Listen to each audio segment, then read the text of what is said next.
نحمده ونصلي على رسوله الكريم اما بعد فاعوذ بالله من الشیطان الرجیم بسم اللہ الرحمن الرحیم والعصر ان الانسان لفی خسر الا الذین آمنوا وعملوا الصالحات وتواصوا بالحق وتواصوا بالصبر صدق اللہ العظیم رب اشرح لي صدری ویسر لي امری واحلل عقدۃ من لسانی یفقهوا قولی اللهم ربنا الہمنا رشدنا واعذنا من شرور انفسنا اللهم ارنا الحق حقا وارزقنا اتباعه وارنا الباطل باطلا وارزقنا اجتنابه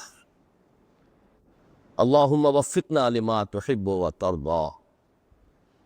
اللهم ربنا اجعلنا من عبادك الذين آمنوا وعملوا الصالحات وتواصوا بالحق وتواصوا بالصبر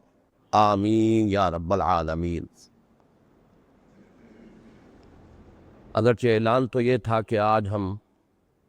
سورۃ العصر اور سورۃ الہمزہ دونوں کا مطالعہ کریں گے، لیکن اندیشہ یہ ہے کہ شاید آج ہم سورۃ العصر کے بارے میں بھی کچھ صرف تمہیدی باتیں بیان کر سکیں۔ اس کی ایک وجہ تو یہ ہے کہ پچھلے درس کی کچھ نکات ایسے باقی ہیں کہ جن کے ضمن میں نے بعد میں محسوس کیا کہ ان کی مزید وضاحت کی ضرورت ہے۔ ایک معاملہ سورۃ القارعہ کے بارے میں اور دوسرا سورۃ التکاثر، یہ دونوں صورتیں ہیں جن کا درس پچھلے ہفتے ہوا تھا۔ ایک دوسرا سبب بھی ہے آج ہمارے زیادہ آگے نہ بڑھ سکنے کا، وہ میں بعد میں بیان کروں گا۔ سورۃ القارعہ کے ضمن میں جو موازین کے بھاری یا ہلکے ہونے کا تصور آیا ہے، فَأَمَّا مَنْ ثَقُلَتْ مَوَازِينُهُ فَهُوَ فِي عِيشَةٍ رَاضِيَةٍ وَأَمَّا مَنْ خَفَّتْ مَوَازِينُهُ فَأُمُّهُ هَاوِيَةٌ۔ ان کے ضمن میں نے اجمالاً تو عرض کیا تھا کہ موازین کے بارے میں دونوں رائے موجود ہیں کہ ایک تو یہ میزان کی جمع ہے موازین، ترازویں، اور ایک یہ کہ موزون کی جمع ہے موازین۔ موزون وزن سے اس میں مفعول، جو شے وزن کی جائے، یعنی اگر موزون سے ہم جمع سالم بنائیں گے تو موزونات بنے گا، موزونتن جمع ہونے والی شے اور موزونات اس کی جمع ہو جائے گی۔ لیکن اس کے ضمن میں نے جو عرض کیا تھا کہ سلف میں تو قول موجود ہے کہ اس سے مراد ترازویں ہی ہے، اور حضرت حسن بصری رحمۃ اللہ علیہ کا یہ قول بھی میں نے آپ کو بتایا کہ ان کا کہنا یہ ہے کہ ہوا میزان لہو کفتان و لسان وہوا بید جبرائیل علیہ الصلاۃ والسلام۔ وہ ایک میزان ہے جس کے دو پلڑے ہیں، اور اس کی ایک وہ پکڑنے کی جگہ، اسے لسان کہا گیا، زبان سے چونکہ اس کی ایک مشابہت ہے شکلی، اور وہ جو لسان ہوگی اس ترازو کی وہ حضرت جبرائیل علیہ السلام کے ہاتھ میں۔ اب سوال یہ پیدا ہوتا ہے کہ اس میزان میں کیا چیزیں تلیں گی؟ دو پلڑے ہوئے تو پھر یہ تصور قدیم سے چلا آ رہا ہے، اور آج بھی ہمارے عوام الناس میں یہی تصور ہے، بلکہ ایک عام واعظ اور ایک عام مدرس اور خطیب اور تقریر بھی جب کرتا ہے مقرر، تو وہ یہ کہتا ہے کہ نیکیوں کے پلڑے بھاری ہوں گے برائیوں کے پلڑوں کے مقابلے میں تو آدمی کامیاب ہو جائے گا، سیئات کے پلڑے بھاری ہوں گے حسنات کے مقابلے میں تو وہ ناکام ہو جائے گا۔ معلوم یہ کہ وہی جو تصور میزان کا ہے کہ دو پلڑے ہوں اور ان میں ایک دوسرے کے تقابل میں چیزیں جو ہے وہ ان کا وزن کیا جا رہا، تو سوال یہ ہے کہ وہاں کیا چیز تولی جائے گی؟ ایک رائے یہ ہے کہ جو صحائف ہوں گے اعمال کے، اور آپ جن پہ کہ اعمال درج ہوں گے، نیکیوں کے اعمال، ان کے صحیفے علیحدہ ہیں، بدیوں کے جو عمل ہیں ان کے صحیفے علیحدہ، اب وہ صحیفے تل جائیں گے۔ یہ رائے بھی ہے کہ مادی صورت دی جائے گی اعمال کو. ہر عمل جو ہے وہ ایک جسم کی صورت میں ظاہر ہوگا، نیکی بھی بدی بھی، اور وہ اجسام تل جائیں گے. واللہ عالم. یہ بات میں یہ سمجھتا ہوں کہ عوام الناس کے اگر سامنے اسی طور سے بات رکھی جائے تو اصل جو مفہوم ہے، جو مقصود ہے، وہ حاصل ہو جائے. اصل میں تو یہ نقش جم جانا چاہیے کہ وہاں اصل فیصلے انسان کے عمل پر ہوں. لیکن یہ کہ یہ تصور جو ہے، ایک تو اس اعتبار سے کہ قرآن مجید میں کہیں وہ دو پلڑوں کا تذکرہ نہیں، سرے سے.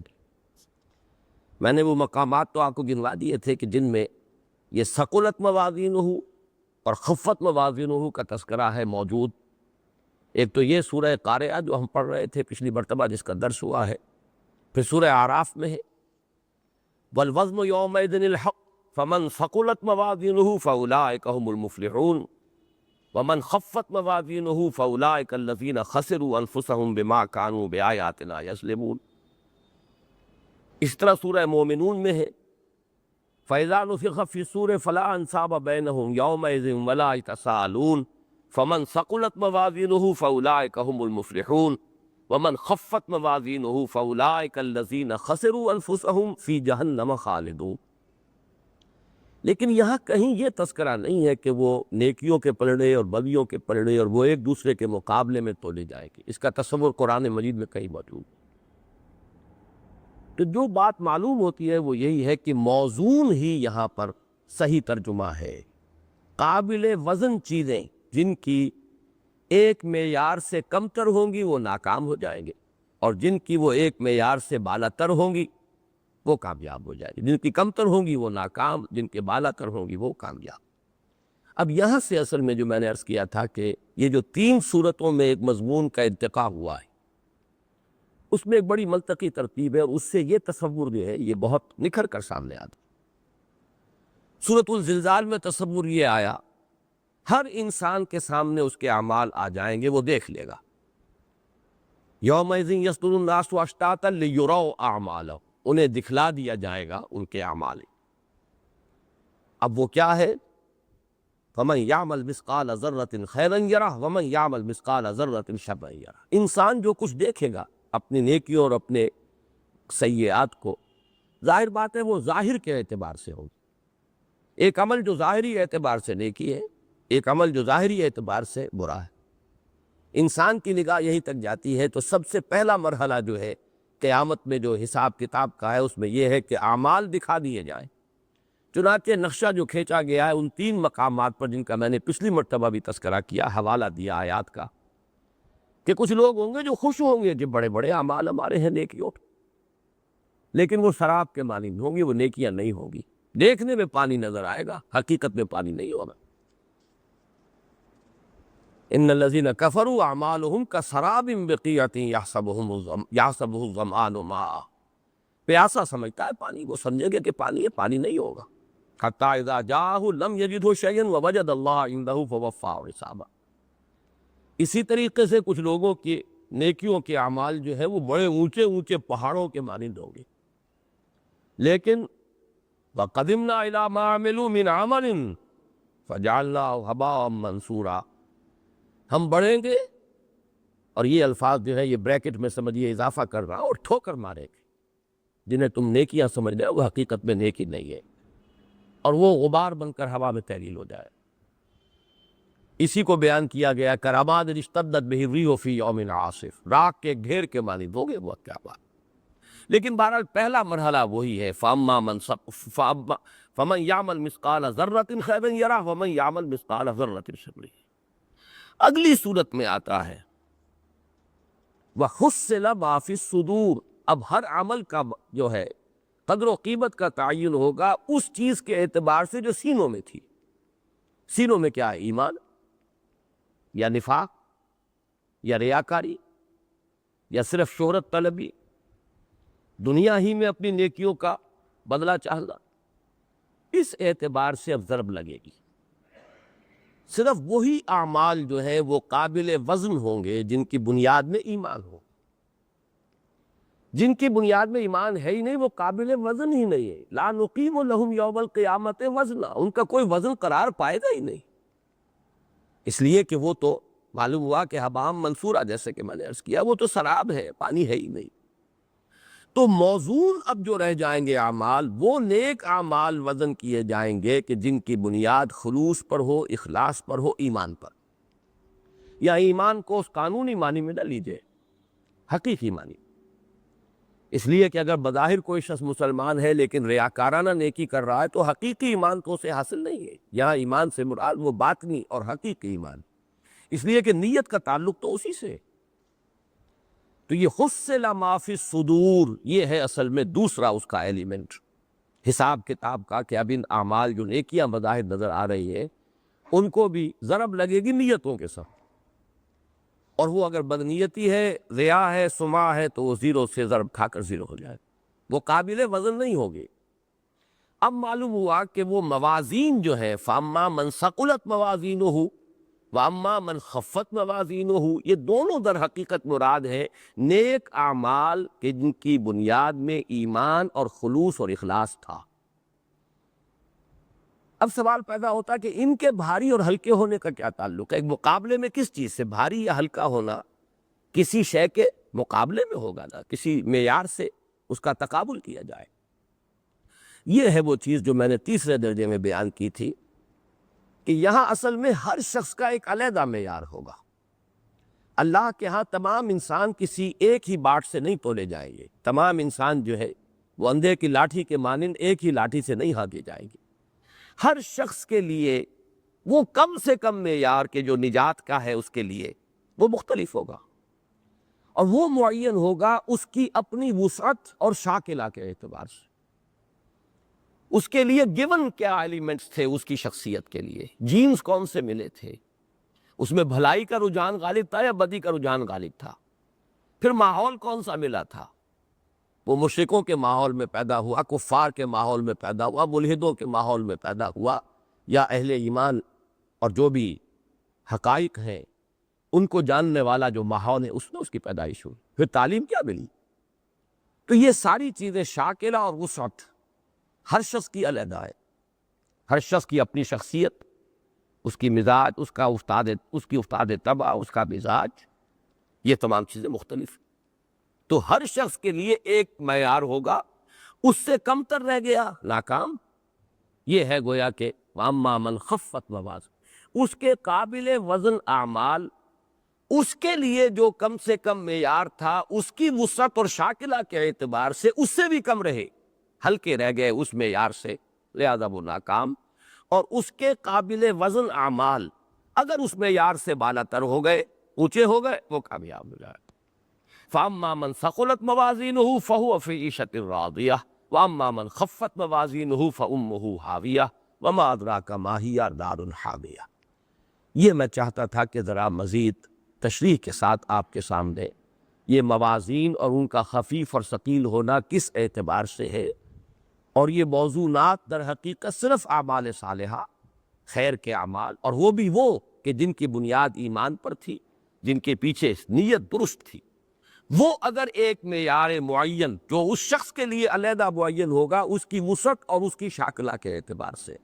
اگر اس سے نیچے نیچے ہے ناکام ہو جائے گا، گویا کہ اس کے وہ موزون جو اعمال ہے، قابل وزن اعمال، وہ کم رہ گئے اس کے معیار مطلوب کے اعتبار سے، اس کے کم سے کم معیار مطلوب کے اعتبار سے، اور جن کے بھاری ہوئے وہ کامیاب ہو جائیں گی۔ فَهُوَ فِي عِيشَةٍ رَاضِيَةٍ۔ دوسری چیز جو ہے وہ سورۃ التکاثر میں جو بڑی ایک اہم بحث آئی تھی، یقین۔ یہ سورہ مبارکہ اس اعتبار سے بہت اہم ہے کہ علم الیقین عین الیقین، کلا لو تعلمون علم الیقین لترون الجحیم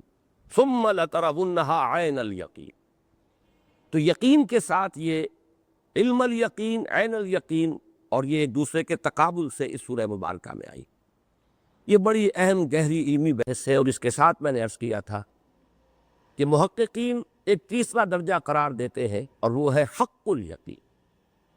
اگرچہ سورہ واقعہ میں بھی اور سورہ حاقہ میں بھی یہ لفظ جو آیا ہے یہ کسی اور ترکیب کے ساتھ آیا ہے، ان ھذا لہو الحق الیقین، ان ھذا لحق الیقین۔ تو یہ اس کی جو ہے ترکیب لفظی جو ہے اس وقت میرے زیر بحث نہیں ہے، میں اس اعتبار سے کہہ رہا ہوں حق الیقین، یہ ہے اصل یقین۔ اس تک رسائی کے دو راستے ہیں۔ میں نے اگرچہ یہ تینوں چیزیں بیان کی تھی اور ان کے درمیان ایک مثال سے وضاحت بھی کی تھی کہ تینوں کو اگر ایک ترتیب سے آپ دیکھنا چاہیں تو بڑی سادہ مثال یہ ہے، آپ نے دیکھا کہ دھواں ہے، آپ کو یقین ہو گیا کہ آگ لگی ہوئی، حالانکہ آپ نے آگ دیکھی نہیں۔ یہ در حقیقت ایک علم الیقین کے درجے کی شے ہے کہ آپ کے علم میں چونکہ پہلے سے ہے، آپ کا مشاہدہ تھا، آپ کے کمپیوٹر میں یہ چیز موجود ہے،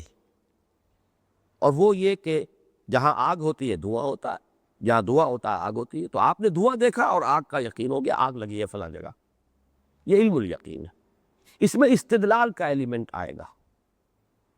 اسی درجے میں اب دیکھتے کائنات کو اور اللہ کو پہچانتے، اللہ کو دیکھا تو نہیں۔ بڑا پیارا شعر ہے کہ حق میری دسترس سے باہر ہے، حق کے آثار دیکھتا ہوں میں، ذات حق سبحانہ و تعالی، اصل حقیقت الحقائق وہ تو میرے دسترس سے باہر ہے، میرے حواس سے، میرے تخیل سے، میرے وہم سے، لیکن یہ کہ اس کے آثار میں دیکھ رہا ہوں۔ جیسے کہ آگ کا کے آثار میں سے دھواں ہے، دھواں دیکھا اور آگ کو پہچان لیا کہ آگ ہے، ایسے یہ پوری کائنات، اسی کو قرآن کی اصطلاح میں آیات کہا گیا ہے۔ یہ سب آیات ہے۔ ان فی خلق السماوات والارض واختلاف اللیل والنہار والفلک التی تجری فی البحر بما ینفع الناس وما انزل اللہ من السماء من ماء الی آخر الآیہ، یہ سب آیات ہیں۔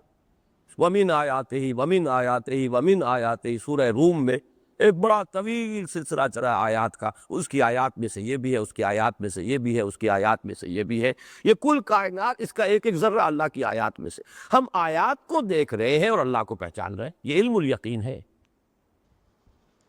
عین الیقین یہ ہے کہ آپ نے آگ کو خود دیکھ لیا، آپ وہاں چلے گئے، دیکھا آگ لگی ہوئی ہے، یہ آپ کا مشاہدہ ہے، آپ نے دیکھ لیا، آنکھ سے دیکھ لیا۔ تو اب یقین کا درجہ جو ہے، یقیناً اس سے اس کے اندر ایک گہرائی کا رنگ زیادہ ہے۔ لیکن بسا اوقات انسان کے حواس بھی اسے دھوکہ دیتے ہیں، ہیلوسینیشنز ہوتی ہیں، انسان کو کوئی نظر آنے لگتا ہے، حقیقت میں کچھ نہیں ہوتا۔ کان جو ہے بجنے لگتے ہیں، ہم کہتے ہیں کان بج رہے ہیں، حقیقت میں آواز کہیں نہیں ہے لیکن کان جو ہے بج رہے ہیں۔ وہی بات جو میں نے وہ مصرے کے حوالے سے بھی عرض کی تھی کہ کوئی شے انسان دیکھتا ہے لیکن یقین نہیں آتا کہ یہ صحیح ہے، میں دیکھ رہا ہوں صحیح ہے، یا نیند میں تو نہیں دیکھ رہا، خواب میں تو نہیں دیکھ رہا، آنچمی بینین بیداری سیارب یا بے خواب، اے اللہ جو کچھ میں دیکھ رہا ہوں یہ بیداری میں دیکھ رہا ہوں یا خواب میں دیکھ رہا ہوں۔ اسی کے برعکس کیفیت وہ ہے جس کو سورۃ النجم میں بیان کیا گیا، ما کذب الفؤاد ما رأى، جو کچھ دیکھا نگاہ محمدی نے، چشم محمدی نے صلی اللہ علیہ وسلم، دل نے بھی اس پہ پوری توثیق کی، جھٹلایا نہیں اس کو، بلکہ ٹھیک ہے۔ یعنی قلب و نگاہ دونوں کی جو ہے وہ ایک ہم آہنگی کے ساتھ، اتفاق کے ساتھ جو بھی دیکھا، کیا دیکھا یہ ہمارے وہم سے اور تخیل سے ماورا ہے۔ اذ یغشی السدرۃ ما یغشی ما زاغ البصر وما طغی لقد رأى من آیات ربہ الکبریٰ۔ تو یہ جو کیفیت ہے عین الیقین بھی آخری درجہ نہیں ہے یقین کا، اصل میں تو حق الیقین۔ اور وہ میں نے عرض کیا تھا اس مثال میں کہ اگر آپ نے جا کر انگلی بھی ڈال دی وہاں اور اب وہ جلی، تو جو اب آپ کو احساس ہوا یہ کوئی آگ کی تصویر نہیں ہے، یہ آگ کی کوئی شبیہ نہیں ہے، آگ ہے حقیقت میں جو جلا رہی ہے۔ اب وہ احساس آپ کا جو ہے اس نے آپ کو یقین کامل دلا دیا کہ یہ آگ ہے۔ تو یہ تو ایک تمثیل ہے علم الیقین، عین الیقین، حق الیقین کی۔ لیکن اس سے آگے جو اصل میں آج بات عرض کرنی ہے وہ یہ ہے کہ حق الیقین، یقین کی وہ پختگی جس کا ذکر حدیث جبرائیل میں آیا، کانک تراہ، اس درجے کا یقین گویا کہ تم اسے دیکھ رہے ہو، اللہ کو تم اپنی نگاہوں سے دیکھ رہے ہو اللہ۔ یا جیسے بعض صحابہ نے اپنی کیفیت بیان کی، کانی انظر الی اہل النار وکانی انظر الی اہل الجنہ کانی انظر الی العرش۔ اس طرح کی میری کیفیت ہے یقین کی اے نبی صلی اللہ علیہ وسلم، جیسے کہ میں اپنی آنکھوں سے جہنمیوں کو دیکھ رہا ہوں، اور میں اپنی آنکھوں سے جنتیوں کو دیکھ رہا ہوں، اور اپنی آنکھوں سے اللہ کے عرش کو دیکھ رہا ہوں۔ یہ یقین انسان کی رسائی میں ہے۔ بدقسمتی سے اس اقلیت گزیدہ دور میں سائنٹیفک نیشنلزم کا جب سے دورہ ہوا ہے، ان چیزوں کو بس استعارہ کہہ کر اور صرف کچھ مبالغہ آرائی کہہ کر اور ان چیزوں کی حقیقت کو جو ہے وہ کم کرنے کی کوشش کی گئی ہے، یقیناً یہ کیفیت جو ہے یقین کی، حق الیقین کی وہ کیفیت دنیا میں حاصل ہو سکتی ہے۔ اس ضمن میں عرض کرنا چاہتا ہوں کہ علامہ اقبال نے اس دور میں تو بہت بڑی خدمت سر انجام دی ہے۔ ریکنسٹرکشن آف ریلیجس تھاٹ کا جو پہلا لیکچر ہے اس میں انہوں نے یقین کی ماہیت پر جو بحث کی کہ یقین کی اصل بنیاد تجربہ ہے۔ ایک ہے سنی ہوئی بات، لاکھ آدمیوں نے ایک بات کہی اور پورے عقلی استدلال کے ساتھ آپ کہتے ہیں جب لاکھ آدمی کہہ رہے ہیں تو یقیناً بات صحیح ہوگی، صحیح ہوگی تک رہے گا، صحیح ہے یہ آپ یہاں تک نہیں پہنچ سکتے، یہ آپ کا اپنا تجربہ ہو تبھی یقین ہوگا۔ ایک لاکھ آدمی کہیں کہ چینی میٹھی ہوتی ہے، آپ نے کبھی نہیں چکھی، آپ یہ کہیں گے بھائی جب اتنے لوگ کہہ رہے ہیں تو میٹھی ہوگی، اب اس کا درجہ ہوگا۔ یہ ظن جو ہے یہ یقین کے قریب تک بھی پہنچ جائے گا، لیکن ظن اور یقین میں فرق رہے گا۔ جب آپ نے چکھ لی اب آپ کو یقین ہوا، یہ آپ کا ذاتی ایکسپیرینس ہے، یہ آپ کا ذاتی تجربہ ہے، چینی میٹھی ہے، اب آپ ہے کہتے ہوگی نہیں، اب ہوگی سے ہے تک بڑا فاصلہ ہے۔ ز عشق تاب صبوری ہزار فرسنگ است، بہت فاصلہ ہے۔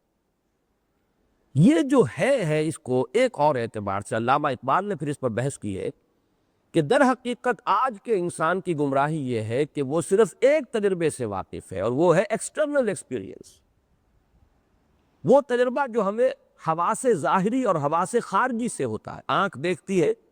یہ تجربہ ہے، ہمارا ایکسپیرینس ہے، میں نے خود دیکھا ہے۔ کان سنتے ہیں، میں نے خود سنا ہے، چکھ کر دیکھا ہے، چھو کر دیکھا ہے۔ اور وہ جیسے کہ میں نے مثال دی حق الیقین کی، آگ انگارہ آپ نے ہاتھ میں لیا، وہی انگارہ ہے، یہ صرف کوئی انگارے کی صورت نہیں، انگارہ ہے اس لیے کہ جلا ہے، وہ آپ کی جو حس ہے اس کی لمس کی، اس سے آپ کو معلوم ہوا۔ تو چونکہ آج کے مادی دور میں اصل میں انسان کی نگاہ چونکہ حواس خارجی اور حواس ظاہری ہی پر مرتکز ہو گئی ہے، لہذا وہ تجربہ قرار دیتا ہے صرف خارجی تجربے، جبکہ اس خارجی تجربے سے کہیں زیادہ یقینی تجربہ باطنی تجربہ ہے۔ اندر انسان کو کچھ محسوس ہوتا ہے، اپنے باطن میں، اپنے من میں ڈوب کر پا جا سراغ زندگی، یہ جو باطنی تجربہ ہے یہ ہے اصل حق الیقین، اور یہ انسان کو حاصل ہو سکتا ہے اس دنیا میں، اس لیے کہ یہ تجربہ در حقیقت اس کی روح کو حاصل ہو رہا ہے، اس کا وہ وجود باطنی، وجود معنوی، یہ اس کا تجربہ ہے۔ جبکہ یہ تجربات جو ہمیں اپنے حواس ظاہری سے ہو رہے ہیں یہ سب کے سب یہ ٹرانسمٹ ہو جاتے ہیں یہ اس برین میں آ کر، اور یہاں اس کی جو بھی پروسیسنگ ہے وہ ہوتی ہے جیسے کمپیوٹر ورک کر رہا ہو، لیکن اس کا تعلق جو ہے اس ہمارے احساس خارجی جو ہے، حواس خارجی کا تعلق یہاں سے ہے، جبکہ وہ جو حصے باطنی ہے اس کا تعلق قلب سے، وہ قلب جس کے بارے میں قرآن کہتا ہے وہ دیکھتا ہے، دل اندھا بھی ہوتا ہے، دل دیکھنے والا بھی ہوتا ہے۔ فَإِنَّهَا لَا تَعْمَى الْأَبْصَارُ وَلَكِنْ تَعْمَى الْقُلُوبُ الَّتِي فِي الصُّدُورِ، یہ آنکھیں اندھی نہیں ہوا کرتی، دل اندھے ہو جاتے۔ ابو جہل کی آنکھ اندھی نہیں تھی، دل اندھا تھا، تو معلوم ہوا دل کی بھی ایک آنکھ ہے، دل بھی دیکھتا ہے، دل سنتا بھی ہے، دل کا اپنا ایک حواس ہے اس کے، اور دل کا اپنا ایک تجربہ ہے، وہ تجربہ باطنی جو ہے وہ جو انٹرنل ایکسپیرینس ہے اقبال نے اس پر بلڈ کیا ہے کہ اصل یقین جو ہے، حق الیقین جو انسان کو حاصل ہوتا ہے وہ اصل میں اس کا باطنی تجربہ ہے۔ اس کے حوالے سے ایک اور بڑی پیاری بات کہی ہے اس نے، اقبال نے، میں چاہتا ہوں کہ یہ بنیادی کانسیپٹس واضح ہوں آج کل کے، کیونکہ ہماری جو بھی ایک ذہنی فضا ہے جس میں ہم سانس لے رہے ہیں اس میں یہی تو باتیں اصل میں کہ جو زیر بحث آتی ہیں۔ ایک بڑا پیارا جملہ ہے، this universe is a concept while God is a percept۔ Conception اور پرسیپشن کا فرق سمجھیے۔ پرسیپشن جو ہے وہ حواس کے ذریعے سے ہوتی ہے، کانسیپٹ ایک ذہن کے اندر حیولہ قائم ہوتا ہے تصور کا، آپ کا ایک تصور ہے۔ کائنات جو ہے حقیقت میں جسے ہم سمجھتے ہیں کہ ہم اس کو دیکھ رہے ہیں، چھو رہے ہیں، چکھ رہے ہیں، حواس خارجی سے ہم اس کائنات کی ساری معلومات حاصل ہو رہی ہیں، یہ پھر بھی ایک کانسیپٹ بنے گا۔ ویسے تو یہ کہ اس کو اگر فزیولوجی کے پوائنٹ آف ویو سے میں آپ کے سامنے رکھوں تو وہ بات بہت دور چلی جاتی ہے۔ در حقیقت میں اس کائنات سے کٹ آف ہوں، میں تو ایک کمرے میں بیٹھا ہوں، میں اس کائنات کو نہیں دیکھ رہا، اس لیے کہ میں جو کچھ دیکھ رہا ہوں میرے دماغ میں جا کر ایک پکچر بنی ہے، وہ پکچر اس کیمرے سے بنی ہے، اس کیمرے کے اس سینسیٹیو پردے پر جو تصویر بنی ہے وہ ٹرانسمٹ ہوئی ہے، تو ٹرانسمٹ ہو کر یہاں دماغ کا جو پچھلا حصہ ہے اس میں جا کر انٹرپریٹ ہوتی ہے، وہ انٹرپریٹیشن مجھے حاصل ہوئی ہے۔ میں تو خود نہیں دیکھ رہا، مجھے تو در حقیقت انڈائریکٹ انفارمیشن ملی ہے اپنی آنکھ کے ذریعے سے۔ یہ بالکل ایسے ہی جیسے آپ ایک بند کمرے میں بیٹھے ہو، لیکن یہ کہ آپ کے سامنے ایک وہ لگے ہوئے ہیں، کمپیوٹرز بھی لگے ہوئے ہیں، مانیٹرز ہے، کچھ آلات ادھر نصب ہے، کچھ آلات ادھر نصب ہے، کچھ آلات ادھر نصب ہے، کچھ آلات ادھر نصب ہیں، وہ تمام آلات جو ہے ان کا جو کچھ بھی ہے وہ سارا ڈیٹا آتا جا رہا ہے، آپ اس سے نتیجہ نکال رہے ہیں۔ جیسے کہ ایک پائلٹ، بعض مواقع پر موقع ہوا ہے کہ میں گیا ہوں پائلٹ کے اس مقام پر اور کیبن میں، اور وہاں جا کے دیکھا ہے وہ تو خود تو کچھ بھی نہیں دیکھ رہا ہوتا، وہ تو سب کچھ جو کچھ ہے کمپیوٹر ہے۔ اسی طریقے سے میری اصل شخصیت تو ایک بند کمرے میں ہے، اس کو یہ ساری انڈائریکٹ انفارمیشن مل رہی ہے، کچھ آنکھ نے سنا، کچھ آنکھ نے دیکھا، کچھ کان نے سنا، کچھ اور ہوا، سب کو میں نے جمع کیا، تو ایکچولی یہ ساری معلومات جو میرے پاس آ رہی ہیں، جو میں ہوں اصل میں، وہ تو یہ ساری معلومات انڈائریکٹلی لے کر اسے انٹرپریٹ کر رہا ہے اندر کسی کمرے میں بیٹھا۔ لیکن یہ کہ کانسیپٹ اور پرسیپٹ کا جو فرق ہے اس کو میں ایک اور مثال سے واضح کروں کہ یہ چیزیں جو ہے سادہ مثالوں سے بس قریب قریب آ سکتے ہیں ہم۔ دیکھیے میں چونکہ میری ایک یہ حصے بصارت بھی موجود ہے، میں اس دیوار کو دیکھ رہا ہوں،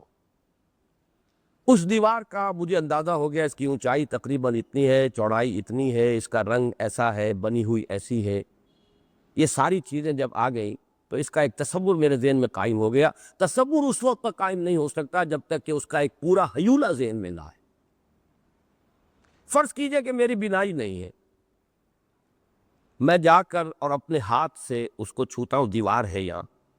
یہ تو مجھے معلوم ہو گیا، یہ میرا پرسیپشن ہے ہاتھ سے، دیوار ہے، کتنی اونچی ہے یہ پتہ نہیں، کتنی لمبی ہے کچھ پتہ نہیں، کیا رنگ ہے کچھ پتہ نہیں، بس یہ ہے کہ ہے، دیوار ہے۔ لیکن یہ پرسیپشن ہے میری، جو یقین مجھے حاصل ہوا ہے اس پرسیپشن سے، وہ یقین مجھے اس کانسیپٹ کے ذریعے سے حاصل نہیں ہو سکتا۔ یقین کی گہرائی پرسیپشن سے زیادہ ہے، لیکن اس شے کا بحیثیت مجموعی تصور وہ کانسیپٹ ہے جو میرے ذہن میں قائم ہوا ہے۔ اس اعتبار سے علامہ اقبال کہتے ہیں کہ انسان کو اپنے باطن میں اللہ کی ہستی بالکل ایسے محسوس ہوتی ہے جیسے کہ دیوار پر آپ کا ہاتھ رکھا ہوا ہو اور آپ کو یقین ہے کہ ہے یہ دیوار۔ اس درجے میں انسان کو باطنی طور پر اللہ کی ذات کا، اس کے وجود کا یقین ہوتا۔ اگر اس کی یہ باطنی آنکھ کھلی ہوئی ہو، اندر کا اس کا جو قلب کا معاملہ ہے وہ بیدار ہو، قلب بیدار ہو، قلب مردہ نہ ہو۔ مجھے یہ ڈر ہے دل زندہ تو نہ مر جائے، یہ دل زندہ رہے تو یقین اللہ ہے۔ ہاں اللہ کا تصور آپ نہیں کر سکتے، تصور تو تب کرے نا جب اس کا پورا ایک آپ احاطہ کر سکے، آپ کا تصور محدود ہے۔ اسی وجہ سے ایک بڑا پیارا شعر ہے، یہ جو بھی گہری ایک معرفت ہے اس کی اس کے اندر جو ہے ترجمانی ہوئی ہے، دور بینان بارگاہ الست۔ یہ بارگاہ الست یہ در حقیقت اللہ تعالیٰ کے ساتھ انسان کا جو معاملہ ہے، الست بربکم قالوا بلی۔ تو جو لوگ، جو انسان اس بارگاہ الست میں دور تک دیکھ سکتے ہیں، دور بینان بارگاہ الست، جز ازیں پین برداند کے ہست،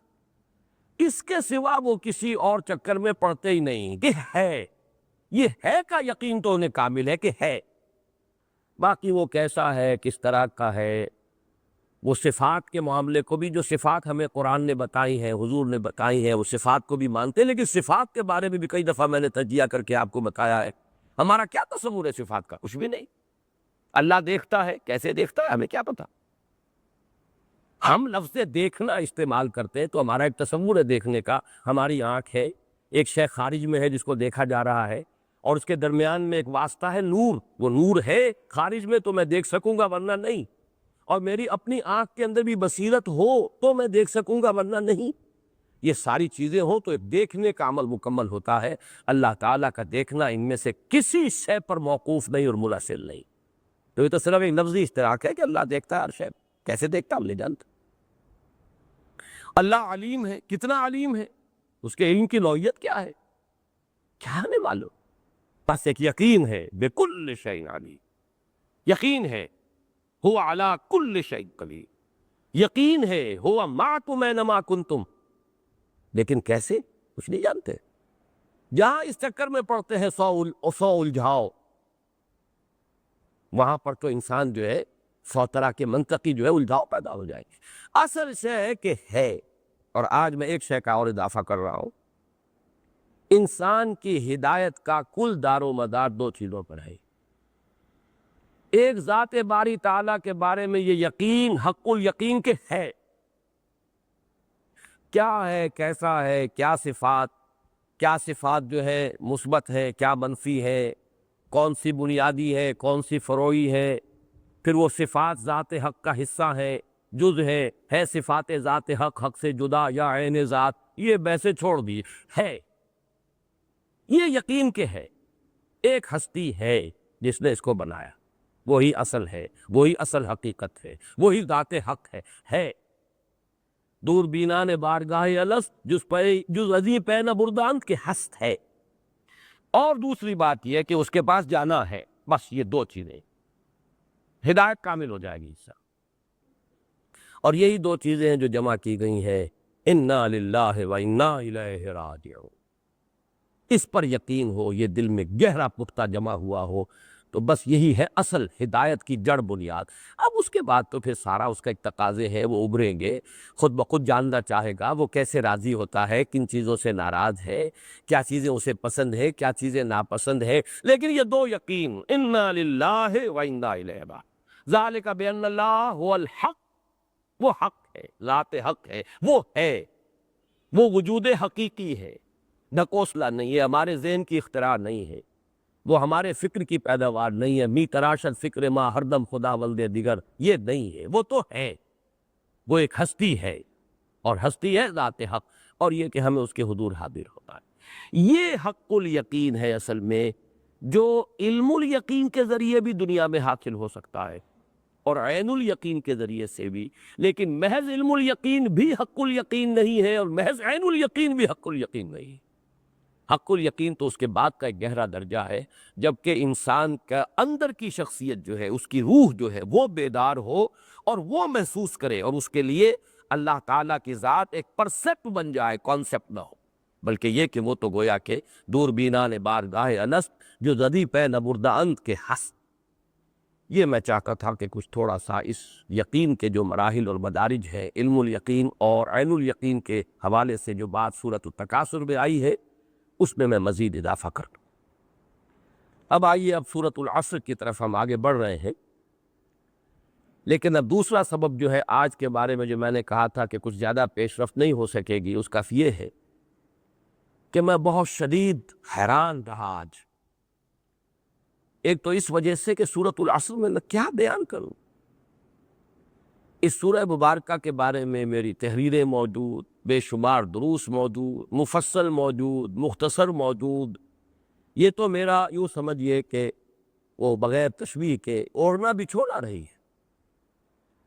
اور اس پر میں نے مختلف اعتبارات سے، مختلف پہلوؤں سے اتنی مرتبہ گفتگو کی ہے کہ اب اس میں کیا اضافہ کروں۔ پھر یہ کہ جیسے ایک آدمی حیران ہو کر رہ جائے، پھول کھلے ہیں گلشن گلشن، اس کا تو ایک ایک حرف مجھے کھینچتا ہے کہ اس کے بارے میں تفصیل بیان کرو، اس کی گہرائی میں جاؤ، تو وہ تو پھر کسی ایک محفل کے اندر تو درس اس کے مکمل ہونے کا سوال ہی نہیں۔ تو میں نے یہ سوچا تھا پہلے کہ میں کچھ چند باتیں صرف اشارہ کر کے یہاں سے گزر جاؤں گا، لیکن جب یہاں پہنچا ہوں آج تو محسوس ہوا کہ یہ بھی ممکن نہیں۔ آخری سورہ مبارکہ کا یہ تسلسل کے ساتھ جو درس ہمارا ہو رہا ہے، تو اس کا کسی نہ کسی درجے میں تو حق ادا کیا جانا چاہیے۔ اس وجہ سے دو کیفیتیں مجھ پر اس وقت طاری ہیں۔ ایک تو وہ جو حضرت موسیٰ کی کیفیت جو تھی خائفا یترقب، ایک خوف زدہ ہونے کی سی کیفیت کہ اب میں اس میں کیسے میں اس کو بیان کر سکوں گا، اس کی عظمت جس کا مجھے ادراک و احساس ہے وہ اتنی بلند ہے کہ میں اس کو اپنے زبان میں، اپنے الفاظ میں کسی ایک نشست میں بیان کر سکوں، یہ مجھے محال نظر آ رہا ہے۔ اور دوسرے یہ کہ اس کی وسعتیں اتنی ہیں اس کے مضامین کی کہ ان میں سے اب کیا چنوں، کیا چھوڑوں، کیا لوں اس میں سے اور کیا چھوڑوں، یہ بھی میرے لیے بہت مشکل ہے۔ تو واقعہ یہ ہے کہ ایک اعتبار سے تو محسوس ہوتا تھا کہ یہ تو آسان ترین ہے، اس پر تو اتنی مرتبہ گفتگو کی ہے، اتنی تحریر بھی ہے، تقریریں بھی ہیں، تو اب اس میں کیا میرے لیے دقت ہے؟ لیکن معلوم ہوا کہ جس کو آسان سمجھا تھا وہی سب سے زیادہ مشکل۔ آج میں ذرا اپنا جائزہ لے رہا تھا کہ اس سورہ مبارکہ سے میرے ذہنی اور قلبی جو تعلق کی ایک تاریخ جو ہے وہ میرے سامنے آئی۔ مجھے یاد آیا کہ سب سے پہلے اس سورہ مبارکہ کی عظمت مجھ پر منکشف ہوئی ہے۔ میرا میڈیکل کالج کا طالب علمی کا دور تھا آخری، یہ 53-54 کی بات ہے، جب تفاسیر فراہی کا پہلا ایڈیشن شائع ہوا۔ مجموعہ تفاسیر فراہی، مولانا حمید الدین فراہی رحمۃ اللہ علیہ نے جو کچھ صورتوں کی تفسیریں لکھی ہیں، اور وہ سب عربی میں لکھی تھی سوائے سورہ اخلاص کے کہ وہ انہوں نے اردو میں لکھی تھی، باقی سب عربی میں۔ تو ان کا اردو ترجمہ کر کے، وہ ترجمہ تو کافی پہلے مولانا اسلائی صاحب نے کیا ہوا تھا، لیکن وہ شائع ہوئی ہے مجموعہ تفاسیر فراہی کے نام سے ایک کتاب۔ یہ کوئی سن 53-55 ہی کی بات ہے، اسی وقت وہ میرے بھی مطالعے میں آئی، اگرچہ میں نے پوری کتاب پڑھی، لیکن واقعہ یہ ہے کہ سورۃ العصر کی عظمت اور جامعیت کا نقش اسی وقت دل کے اندر قائم ہو گیا۔ حالانکہ سن 51 اور 52 میں جمعیت طلبہ کی 2 تربیت گاہیں ہوئیں جن میں ہی ناظم تھا، دسمبر 51 اور پھر جو تعطیلات گرما تھیں سن 52 کی، اس میں 2 تربیت گاہیں ہوئی۔ اس میں مولانا امین حسن اصلاحی صاحب نے جن مقامات کا درس کیا ان میں سورۃ العصر نہیں تھی۔ میں نے جو منتخب نصاب بعد میں مرتب کیا ہے اس میں کچھ حصے وہ شامل ہیں، بلکہ اس کا تصور تو وہیں سے قائم ہوا میرے ذہن میں۔ میں وہ اس منتخب نصاب جو کتابی شکل میں شائع شدہ ہے اس کے شروع میں ساری تفسیر بیان کر چکا ہوں کہ مولانا اصلاحی صاحب نے انفرادی زندگی کے لیے رہنمائی کے لیے سورہ لقمان، سورہ فرقان، اس کے وہ حصے جو اب بھی منتخب نصاب میں شامل ہیں، عائلی زندگی کے لیے سورہ تحریم، معاشرتی زندگی کے لیے سورہ بنی اسرائیل کا 3 اور 4 رکوع، ملی زندگی کے لیے سورہ حجرات اور سورہ صف پھر شامل کی، جہاد اور مجاہدہ، سورہ عنکبوت، ان پر مشتمل ایک نصاب کا درس دیا تھا سن 51 میں، سن 52، لیکن اس کے شروع میں سورۃ العصر نہیں تھی۔ لیکن پھر میں نے جب کام کیا ہے، یہ اب سن 56 کا، مجھے آج بھی اپنے وہ سیدھا اور آپ مل گئے ہیں، آپ اندازہ کیجئے 35 برس قبل کے، یہ وہ کاغذ میرے پاس موجود ہے، وہ سیدھا ہو چکا ہے بالکل۔ یہ سن 56 میں میں نے سورۃ العصر کے نوٹس تیار کیے تھے، اور جو میں نے کام کیا وہاں منڈومری میں جو اب ساہیوال کہلاتا ہے، اور درس قرآن کا سلسلہ شروع کیا، تو سب سے پہلے اس کا نقطۂ آغاز اس منتخب نصاب کا میں نے سورۃ العصر کو، پھر جب میں نے وہ منتخب نصاب مرتب کیا ہے تو وہ تو اب کتابی شکل میں بھی سورۃ العصر ہی ہے، بلکہ میں نے تو اس طریقے سے اسے مرتب کر دیا ہے کہ در حقیقت تو سورۃ العصر ہی کی ایکسفولیشن ہے، اسی کی مزید تشریح ہے۔ اس میں ایمان کی بحث آئی، اس کے ضمن میں کچھ مقامات، اس میں پھر عمل صالح ہے، اس کے ضمن میں کچھ مقامات، پھر تواصی بالحق ہے، اس کے ضمن میں کچھ مزید مقامات، تواصی بالصبر سے متعلق کچھ مقامات، اور اختتام پر پھر جامع ترین سورت سورہ حدید۔ یہ سورۃ العصر اور سورۃ الحدید اول و آخر جو ہے، یہ در حقیقت میرا اپنا ذہن ہے کہ جو ان سورتوں کی طرف ملتفت ہوا، منعطف ہوا۔ مولانا اصلاحی صاحب نے جو حصے میں پڑھائے تھے ان میں نہ سورۃ العصر نہ سورۃ الحدید، لیکن واقعہ یہ کہ میری اپنی سوچ جو قائم ہوئی ہے، اور یہ پوری ہماری تحریک قرآنی جس پر چلی ہے منتخب نصاب پر، تو جو حضرات اس کے دروس میں شریک رہے انہیں معلوم ہے کہ اس میں اصل اول و آخر سورۃ العصر اور سورۃ الحدید۔ پھر میں جب یہاں لاہور آیا ہوں واپس، سن 65 میں آ گیا تھا، لیکن سن 66 میں اصل میں میری اصل درس و تدریس کے اور یہاں پہ جو حلقہ مطالعہ قرآن قائم کیے، میثاق شائع ہونا شروع ہوا، دوبارہ بند ہو گیا تھا، تو میں نے نومبر سن 66 کے میثاق میں سورۃ العصر پر اپنی ایک تحریر شائع کی تھی۔ آج میں نے اسے پھر کھنگالا ہے، بڑی مشکل سے ملی ہے وہ تحریر، اس لیے کہ اب جو کچھ عرصے سے یہ کتابچہ شائع ہو رہا ہے اس میں وہ شامل نہیں ہے، اور وہ صرف لائبریری میں سے مجھے ایک نسخہ ملا ہے۔ تو میں اپنا تاثر بیان کرنے میں کوئی حرج محسوس نہیں کر رہا کہ آج میں اپنی اس تحریر کو پڑھتا رہا ہوں اور وجد کی کیفیت میں رہا ہوں۔ اس وقت جس انداز میں وہ تحریر میرے قلم سے نکلی ہے، آج میں یہ محسوس کرتا ہوں کہ شاید اگر میں آج لکھنے کی کوشش کروں تو اس طور سے نہیں لکھ سکتی۔ وہ انشاءاللہ دوبارہ اس کو اچھی کتابت کروا کے دوبارہ اب ہم شائع کریں گے۔ اس کا کچھ حصہ آج مجھے لفظاً بھی آپ کو پڑھانا ہے۔ پھر سن 73 میں نے ایک تقریر کی تھی یہاں ایچ ایس این کالج میں، نجات کی راہ سورۃ العصر کی روشنی میں، وہ بھی اب اصلاً تو ایک تقریر تھی، لیکن چودھری غلام رسول صاحب پرنسپل تھے، وہ کچھ زیادہ ہی قدردان نکلے، انہوں نے اسے ٹیپ سے اتروایا، اس کو پھر شائع کیا، پھر میں نے اس کو اپنے طور پر کچھ اضافوں کے ساتھ کچھ اس کے اندر ترتیب قائم کر کے، تو وہ اصل تو اس کی شکل تو تقریر ہی کی ہے، لیکن یہ کہ وہ پھر مرتب ہو کر میں سمجھتا ہوں کہ بڑی ایک منضبط تحریر کی شکل اس کی بھی، تو وہ بھی سورۃ العصر کے روشنی میں نجات کی راہ یہ مطبوعہ موجود ہے۔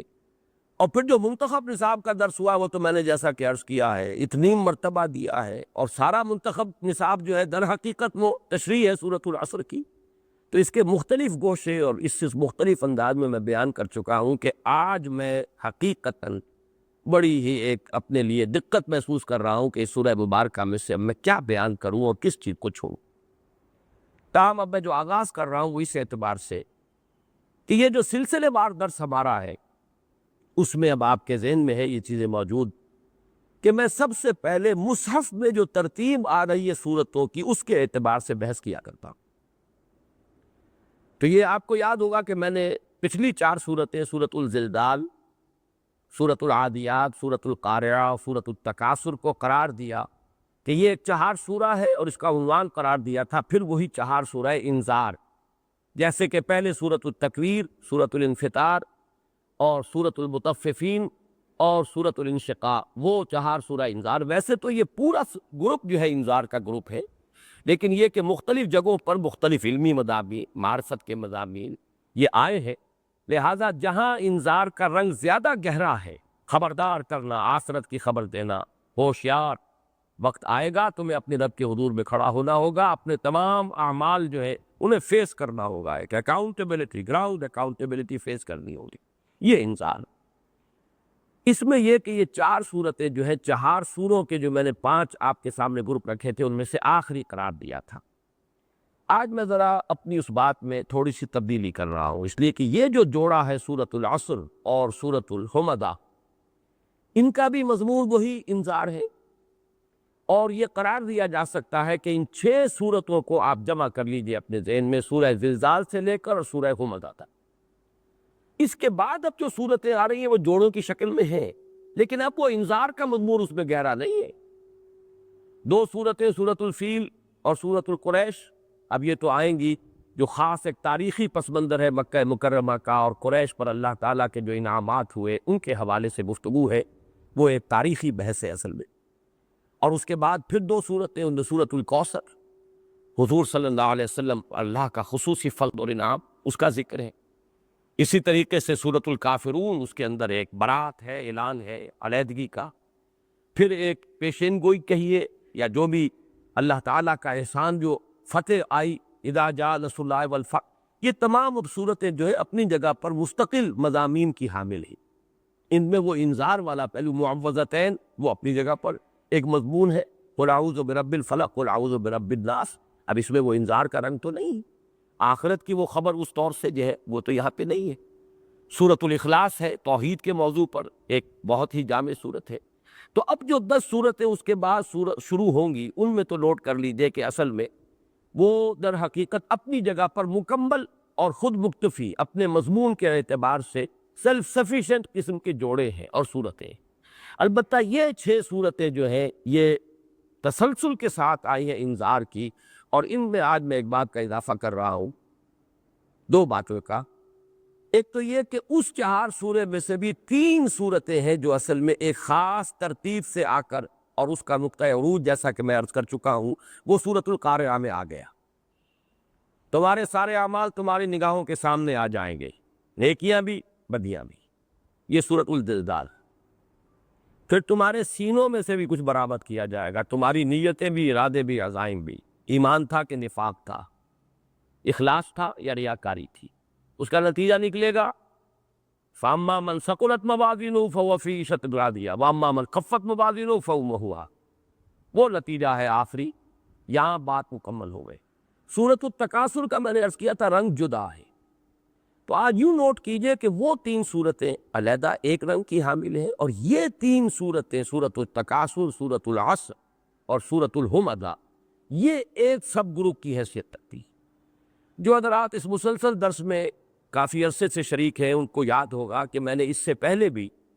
جو طویل ترین سلسلہ ہے مکی صورتوں کا قرآن مجید میں، جو سورہ یونس سے شروع ہو کر سورہ مومنون تک گیا ہے، طویل ترین سلسلہ وہ ہے 14 صورتیں، ان کے بارے میں بھی عرض کیا تھا کہ 3 صورتوں کے سب گروپس ہیں، ایک جوڑا سورہ یونس، سورہ ہود بالکل جوڑا، لیکن سورہ یوسف منفرد مزاج کی صورت ہے، اس کا اپنا ہی رنگ ہے، اس کا اسلوب ہی اور ہے۔ اسی طرح سورہ رعد، سورہ ابراہیم جوڑا، سورہ ہجر بالکل ہی ایک اپنے انداز کی منفرد صورت ہے، سورہ نحل بالکل منفرد ہے، سورہ بنی اسرائیل، سورہ کہف جوڑے کی شکل میں۔ اس طریقے سے 3 صورتوں کے جوڑے آئے ہیں۔ اسی طرح مدنی صورتوں میں بھی سورۃ الفتح اور سورۃ الفتح اور سورہ محمد صلی اللہ علیہ وسلم، یہ ایک جوڑے کی شکل میں ہے۔ سورہ حجرات ایک ضمیمہ ہے جو ان دونوں کے ساتھ ملی ہوئی۔ اسی طرح سے یہاں بھی نوٹ کر لیجئے کہ 3 صورتیں سورۃ الزلزال اور سورۃ العادیات، سورۃ القارعہ، یہ ایک چھوٹا گروپ ہے، اور سورۃ التکاثر، سورۃ العصر اور سورۃ ہمزہ یہ دوسرا گروپ ہے 3 صورتوں کا۔ دوسری بات میں یہ عرض کروں گا کہ سورۃ العصر، چاہے اس میں کہیں آخرت کا ذکر نہیں، دوزخ کا ذکر نہیں، حساب کا ذکر نہیں، لیکن واقعہ یہ ہے کہ انذار میں یہ کلائمیکس ہے پورے قرآن کا۔ والعصر ان الانسان لفی خسر الا الذین آمنوا وعملوا الصالحات وتواصوا بالحق وتواصوا بالصبر۔ یہ انذار اپنے نقطہ عروج پر ہے، کلائمیکس ہے انذار۔ اس کو میں ذرا ابھی اپنی اس تحریر سے تقابل کر کے سورۃ التین اور سورۃ العصر کا پھر میں اس مضمون کو واضح کروں گا، لیکن اس وقت صرف یہ جو میری آبزرویشن ہے اسے نوٹ کر لیں۔ اب ایک بات یہ نوٹ کیجئے کہ معنوی اعتبار سے اس کا قریب ترین تعلق جڑتا ہے سورۃ التین سے۔ میں نے اس وقت بھی عرض کیا تھا سورۃ التین، لقد خلقنا الانسان فی احسن تقویم ثم رددناہ اسفل سافلین الا الذین آمنوا وعملوا الصالحات وتواصوا بالحق فلہم اجر غیر ممنون۔ والعصر ان الانسان لفی خسر الا الذین آمنوا وعملوا الصالحات وتواصوا بالحق وتواصوا بالصبر۔ اس سورہ مبارکہ میں انذار کلائمیکس پر کیوں ہے؟ نمبر 1 یہ کہ یہاں پوری نوع انسانی کے لیے خسارے کا حکم ہے، اللہ نے جو لگایا ہے۔ قاعدہ کلیہ یہ ہے کہ تمام انسان خسارے، گویا کہ کامیابی استثنائی ہے، رول جو ہے، اصل قاعدہ کلیہ، اصل اصول وہ انسان کی بربادی، انسان کی تباہی۔ ان الانسان لفی خسر، صرف اور نحو کے اعتبار سے جتنے بھی اسلوب ہو سکتے تاکید کے وہ یہاں جمع ہوئے۔ ان یہ حرف تاکید، الانسان الف لام جنس کے لیے، تمام انسان، لفی خسر لام تاکید کے لیے، خسرن بہت بڑا خسارہ، تنکیر تفخیم کے لیے۔ پھر جملہ اسمیہ جو ہے وہ ایک قاعدہ کلیہ ہوتا ہے، وہ زمانے سے ماورا، ماضی حال مستقبل سے اس کی کوئی بحث نہیں، وہ تو ایک مستقل قاعدہ اصول ہے۔ جملہ اسمیہ کے اندر بہت تاکید کر رہا ہوں، ان الانسان لفی خسر، تمام انسان خسارے میں ہے، گھاٹے میں ہے۔ استثناء ہے الا الذین آمنوا وعملوا الصالحات وتواصوا بالحق وتواصوا بالصبر۔ نمبر 2 یہ کہ قرآن مجید کا یہ واحد مقام ہے جہاں انسان کی جو شرائط ہیں کامیابی کی، ان کو اس طرح کھولا گیا ہے کہ عمل صالح ہی کے اندر سے اس کے جو اور زیادہ ثقیل اور بھاری پہلو ہیں، حق کا اعلان، حق کو ماننا ہی ماننا نہیں، حق کا اعلان کا، حق کی تبلیغ، یہ ہے بھاری شے، یہ ہے کہ جس میں بڑی ناراضگیاں مول لینی پڑتی، خود انسان حق پر قائم رہے، اس کے لیے بھی بڑی محنت ہے، نفس سے مجاہدہ کرنا پڑے گا، لیکن یہ ہے کہ دنیا میں جو امتحانات ابتلاعات آتے ہیں وہ تو جب آپ حق کا اعلان کرتے، حق کی تلقین کرتے، حق کی نصیحت اور وصیت کرتے، حق کی تاکید کرتے، یہ واحد مقام ہے جہاں اس کو کھولا گیا ہے کہ صرف عمل صالح کا اجمال، حالانکہ تواصی بالحق بھی تو عمل ہی ہے نا، خیر کی تلقین کرنا، دین صحیح بات کو کا اعلان کرنا، یہ بھی ایک عمل ہے، تواصی بالصبر بھی ایک عمل ہی، گویا کہ یہ عمل ہی کے اندر، عمل صالح کے اندر جو مضمر ہے چیزیں، جو زیادہ ثقیل اور زیادہ بھاری پہلو، انہیں بھی نمایاں کر دیا گیا۔ اور بات سامنے اس طور سے آئی ہے، چاروں شرطیں لازم ہے انسان کی نجات کے لیے۔ اس میں نے جو جملہ نقل کیا ہے چھپ چکا ہے، اب تو بہت عام ہو چکا۔ امام راضی کا جملہ میرے نزدیک واقعتاً یہ ہے کہ بہت ہی آب زر سے لکھے جانے کے قابل۔ میرے تو دل پر نقش ہو گیا تھا، بہت پہلے کی بات ہے۔ میں سمجھتا ہوں کہ میرے دروس میں جو لوگ شریک رہے ہیں ان میں سے بھی بہت سو کے دل پر اور ذہن پر نقش ہو چکا ہو۔ هذه الآیت فیہا وعید شدید، اس آیت میں بڑی شدید وعید ہے، بڑی زبردست دھمکی ہے۔ لأن اللہ تعالی حکم بالخسار علی جمیع الناس، اس لیے کہ اللہ تعالی نے تو تمام انسانوں کے لیے خسارے اور تباہی اور بربادی کا فیصلہ کر دیا۔ الا من کان آتیا بہذہ الاشیاء الاربعۃ، سوائے ان کے جو ان چاروں شرطوں کو پورا کرے۔ وہی الایمان والعمل الصالح والتواصی بالحق والتواصی بالصبر، اور یہ چاروں چیزیں کیا ہے؟ ایمان ہے، عمل صالح ہے، پھر حق کی تلقین، حق کا اعلان، حق کی اشاعت، اور صبر کی تلقین، صبر کی نصیحت۔ وَدَلَّ ذَلِكَ، یہ الفاظ ہے جو بہت اہم ہے۔ وَدَلَّ ذَلِكَ أَنَّ النَّجَاةَ مُعَلَّقَةٌ بِمَجْمُوعِ هَذِهِ الْأَشْيَاءِ، اور اس سے دلالت ہوئی، رہنمائی ملی اس بات کی طرف کہ نجات کا دار و مدار ان چاروں چیزوں کے مجموعے پر ہے۔ یہ جملہ بہت عظیم جملہ ہے، اور اس سورہ مبارکہ کی عظمت کو واضح کرنے کے لیے، اور آج جو میں نے ایک نقطہ بیان کیا ہے کہ انذار اپنی آخری حدوں کو یہاں پہنچ گیا ہے، اپنے کلائمیکس اور نقطہ عود کو پہنچ گیا ہے۔ اسی لیے میں نے اپنی اس تحریر میں ایک لفظ بار بار استعمال کیا ہے، انسان کا المیہ، ہیومن ٹریجڈی۔ اور آج جب میں غور کر رہا تھا تو جیسے میں نے عرض کیا تھا، سورۃ العادیات 5 سورتیں ہیں جو اس انداز میں شروع ہوئی ہیں، سورہ صافات، پھر سورہ زاریات، پھر سورہ مرسلات، سورہ نازعات، اور پھر یہ ایک سورۃ العادیات۔ اسی طرح 5 سورتوں کا ایک سلسلہ ذہن میں آیا۔ یا ایھا الانسان ما غرک بربک الکریم، سورۃ الانفطار۔ یا ایھا الانسان انک کادح الی ربک کدحا فملاقیہ، اے انسان کس غفلت میں پڑا ہے، تجھے مشقت پر مشقت جھیلتے ہوئے اپنے رب کے حضور میں جا کھڑے ہونا ہے، ملاقات کرنی۔ لقد خلقنا الانسان فی کبد، ہم نے انسان کو بڑی شدید محنت اور مشقت میں پیدا کیا۔ اس کے بعد آئی سورۃ التین، لقد خلقنا الانسان فی احسن تقویم ثم رددناہ اسفل سافلین، ہم نے انسان کو بہت بہترین ساخت پر بنایا ہے، لیکن پھر اسے لوٹا دیا ہے نچلوں میں سب سے نیچے۔ ان الانسان لفی خسر الا الذین آمنوا وعملوا الصالحات وتواصوا بالحق وتواصوا بالصبر۔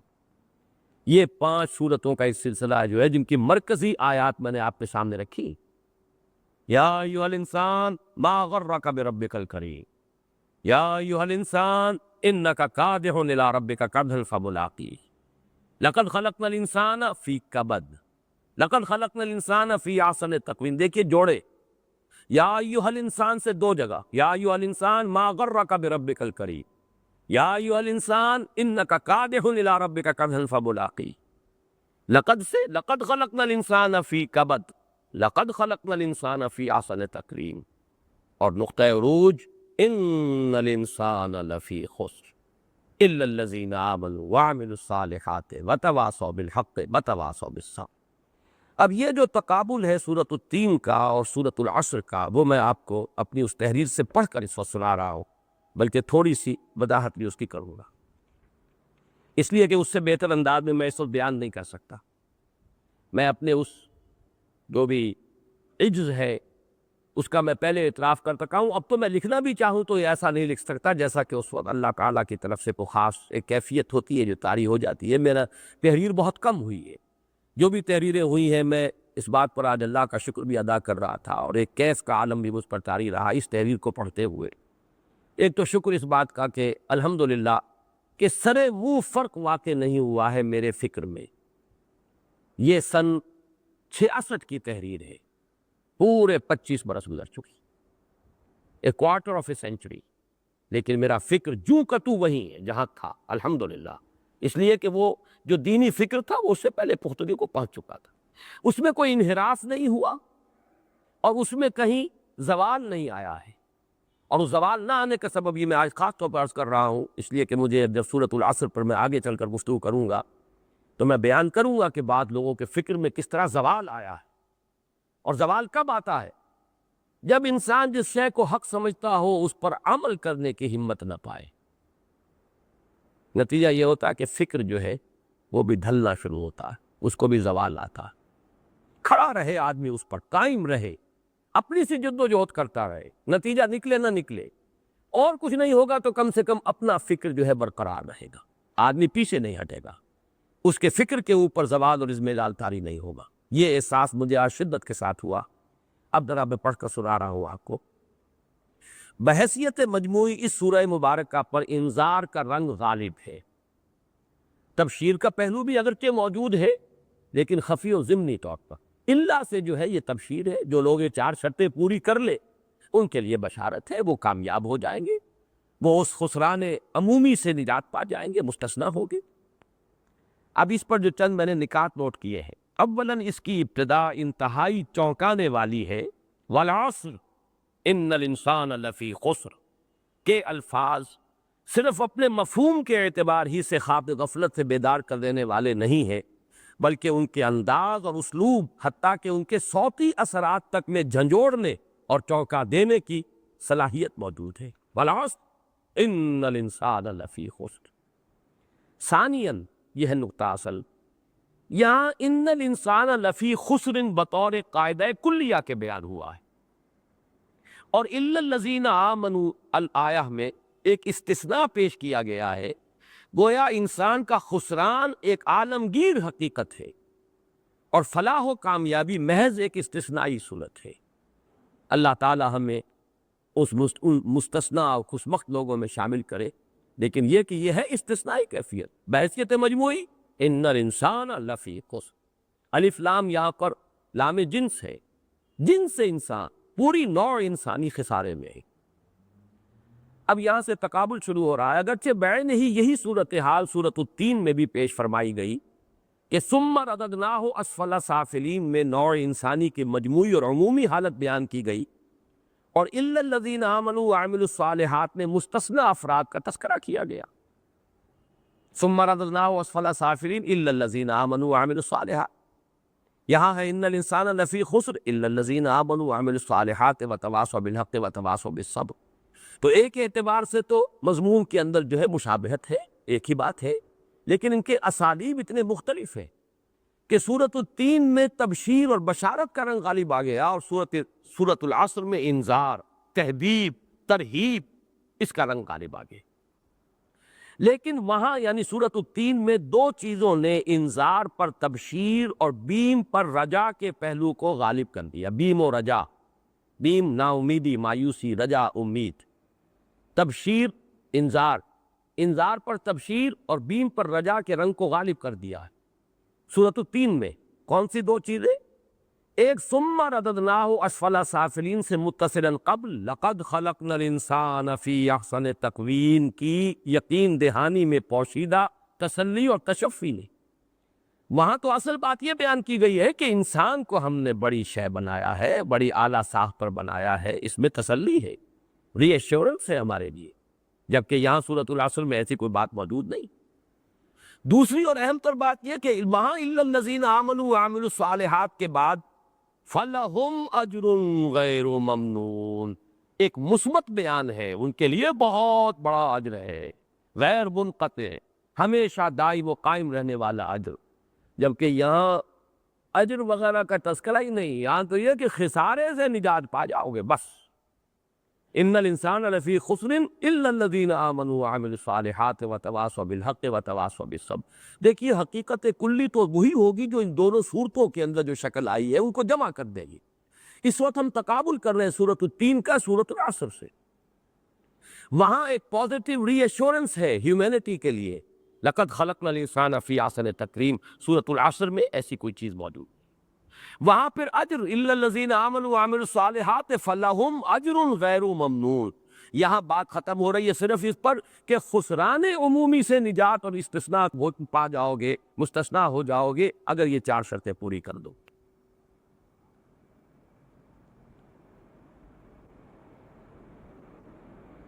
سورۃ العصر میں نہ صرف یہ کہ لقد خلقنا الانسان فی احسن تقویم کی قسم کی کوئی تسلی و تشفی موجود نہیں ہے،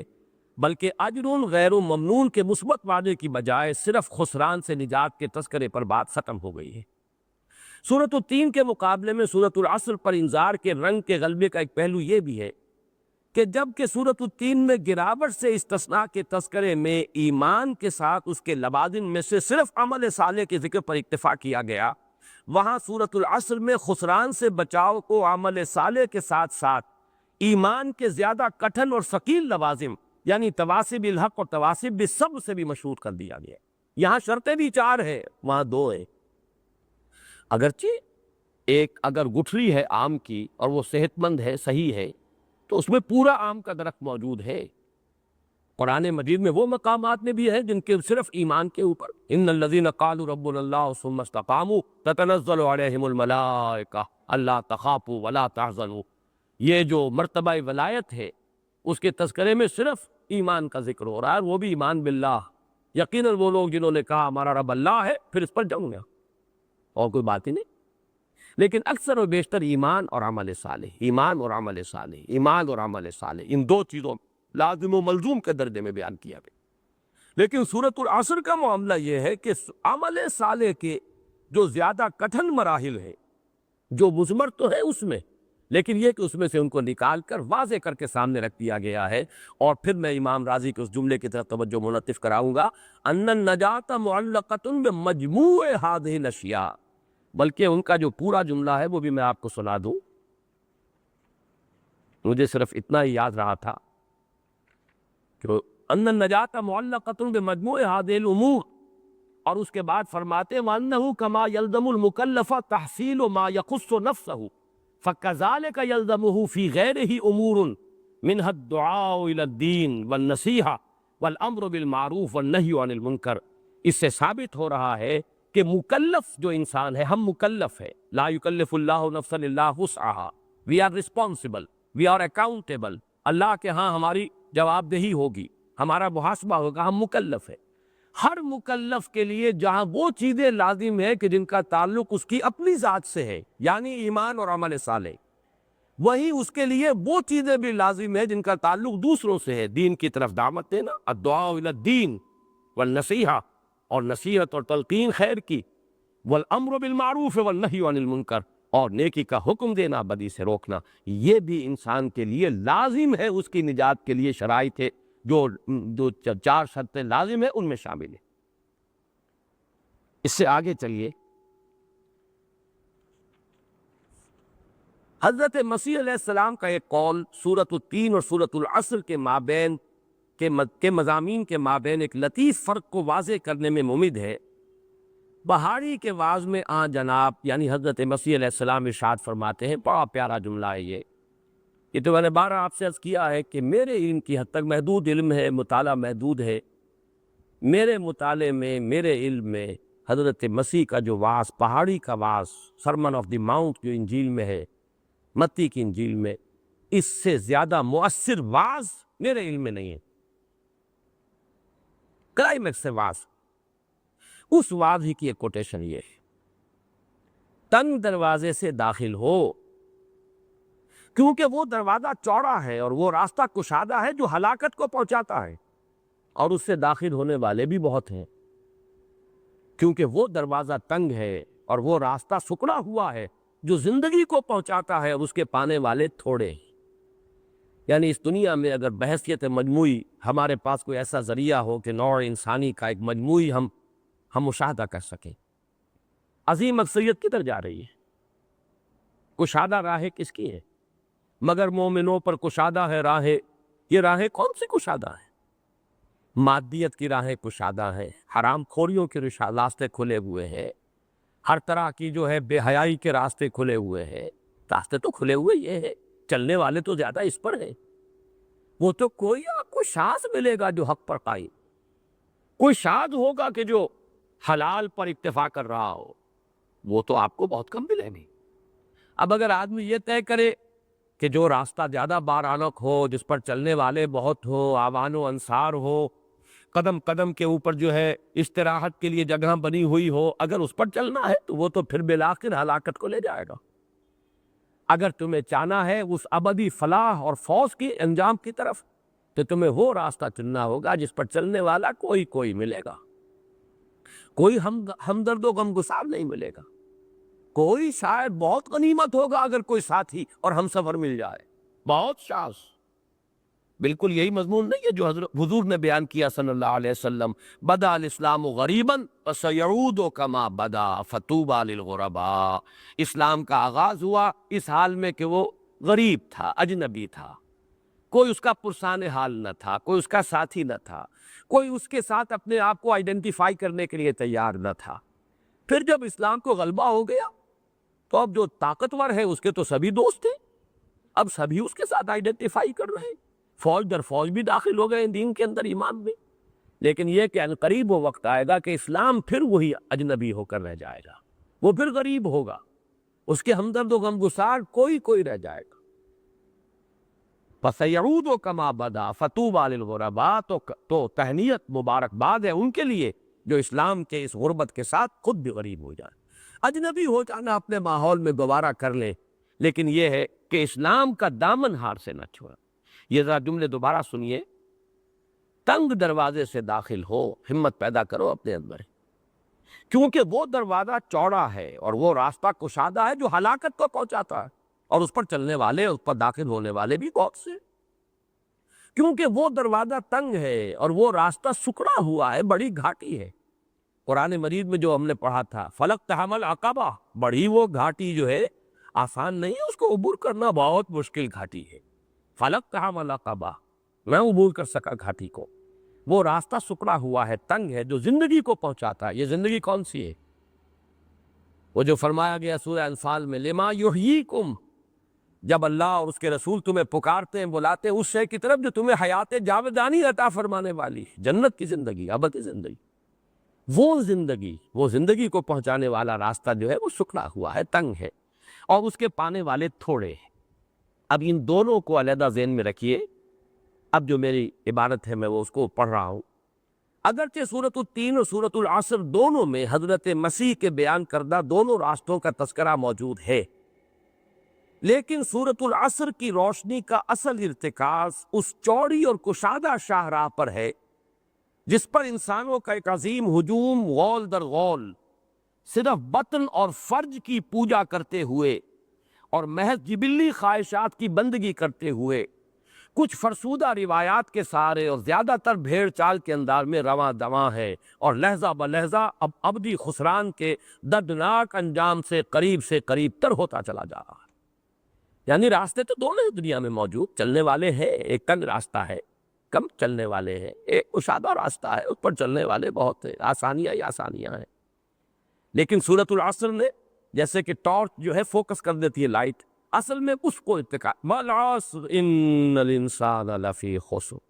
در حقیقت سورۃ العصر کا ارتکاز جو ہے نور کا وہ اس راستے پر ہے، فوکس کیا اس پر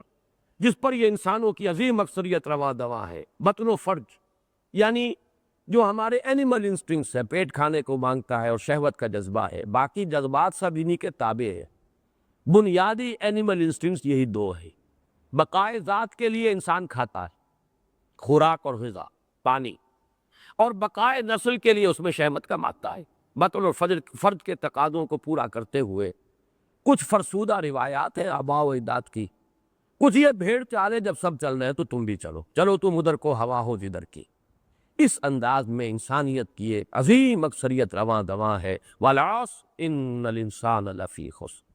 اور جیسے جیسا وقت گزر رہا ہے وہ اس لفی خسر کے انجام سے قریب تر، نزدیک سے نزدیک تر ہوتے چلے جا رہے ہیں۔ اس کے برعکس سورۃ التین کا نور بنیادی طور پر اس دوسری راہ پر مرتکز ہے جو اگرچہ تنگ ہے اور اس پر چلنے والے بہت کم ہیں، لیکن بالآخر وہ فراخی اور ابدی کامیابی و کامرانی سے ہمکنار کرنے والی ہے۔ لقد خلقنا الانسان فی احسن تقویم، یہ ہے وہ لوگ جو گویا کہ انسان کی اعلیٰ سرشت اور اعلیٰ خلقت کا ثبوت ہے، لیکن یہ تھوڑے لوگ، سورۃ التین نے فوکس کیا ادھر، سورۃ العصر نے ادھر کیا۔ اس کے بعد سنیے، پتہ نہیں آپ بور تو نہیں ہو رہے آپ لوگ، اس لیے کہ پڑھ کر سنانا جو ہے وہ ہمارے اس درس کا کوئی معمول تو نہیں ہے، لیکن مجھے کچھ محسوس ہوا، آج اپنے عجز کا اعتراف کر رہا ہوں کہ شاید ان مضامین کو میں اس وقت اگر بیان کرنے کی کوشش کرتا بغیر اس عبارت کی مدد کے تو نہ کر سکتا۔ اب ذرا نوٹ کیجئے، ایک حساس اور باشعور انسان، اللہ کرے کہ ہم سب ان میں ہو جائیں، شامل ہو جائیں، حساس اور باشعور، ایک وہ ہیں جو وطن و فرض کے تقاضوں کے تحت چل رہے ہیں، بیڑ چال، جیسے ماحول کا رخ ہے چلو تم ادھر کو ہواؤ جدھر کی، باقی یہ کہ حسبی کند شعور کو بھی تالے لگے ہوئے، انسان نہیں حیوان، لہم قلوب لا یفقہون بہا ولہم اعین لا یبصرون بہا ولہم آذان لا یسمعون بہا اولئک کالانعام بل ہم اضل بل ہم اضل۔ اس کے برعکس ایک حساس اور باشعور انسان جس کے اندر کا نور بیدار ہو چکا ہو، جب سورۃ العصر کی روشنی میں نوع انسانی کی عظیم اکثریت کی مایوس کن حالت اور ان کے انجام کی تلخی کا مشاہدہ کرے گا تو لازماً اس پر مایوسی اور نا امیدی طاری ہوگی، اور عین ممکن ہے کہ وہ انسان کی فطرت اور سرشت ہی سے بدگمان ہو جائے۔ یہ میں بیان کر چکا ہوں سورۃ التین میں۔ اصل میں سورۃ التین علاج ہے انسان کے اس احساس کا کہ انسان سوائے گندگی کی پوٹ کے کچھ ہے ہی نہیں، اور جدید سائیکالوجی نے اس کو اس طریقے سے مدلل اور مبرہن کر دیا ہے کہ انسان کے موٹیوز ہیں ہی صرف بڑے الٹیریئر موٹیوز، بڑے گھٹیا انسٹنکٹس ہیں جن کے تحت ہر انسان صرف وہ مرمع کر دیتا ہے، اوپر الفاظ کا جامہ پہنا دیتا ہے، بڑے حسین ارادے اور عزائم ریشنلائز کر دیتا ہے، ورنہ حقیقت میں انسان کے انسٹنکٹس تو وہی ہے، basic instincts, urge to dominate, complexes کا شکار ہے، کہیں سپیریورٹی کمپلیکس ہے، کہیں انفیریورٹی کمپلیکس ہے، کمپلیکسز ہے، اس کے سوا کچھ بھی نہیں، اپنی شخصیت کی پروجیکشن ہے جو ہر انسان کر رہا ہے، کوئی کسی انداز میں کر رہا ہے، کوئی کسی انداز میں کر رہا ہے، خیر کا کوئی وجود نہیں ہے انسان میں، تو انسان کی فطرت اور سرشتی سے بدگمان ہو جائے۔ اس ذہنی اور نفسیاتی تاریکی کے عالم میں سورۃ التین امید کی ایک کرن بن کر نمودار ہوتی ہے، اس کی روشنی میں صراط مستقیم پر گامزن چند نفوس قدسیہ کی ایک جھلک اور انسانی فطرت و سرشت کی شرافت و کرامت کی شہادت سے یاس کی تاریکیاں چھٹ جاتی ہیں اور انسان اپنے مستقبل کے بارے میں امید اور خود اپنے آپ پر ایک گونا اعتماد محسوس کرنے لگتا ہے کہ نہیں،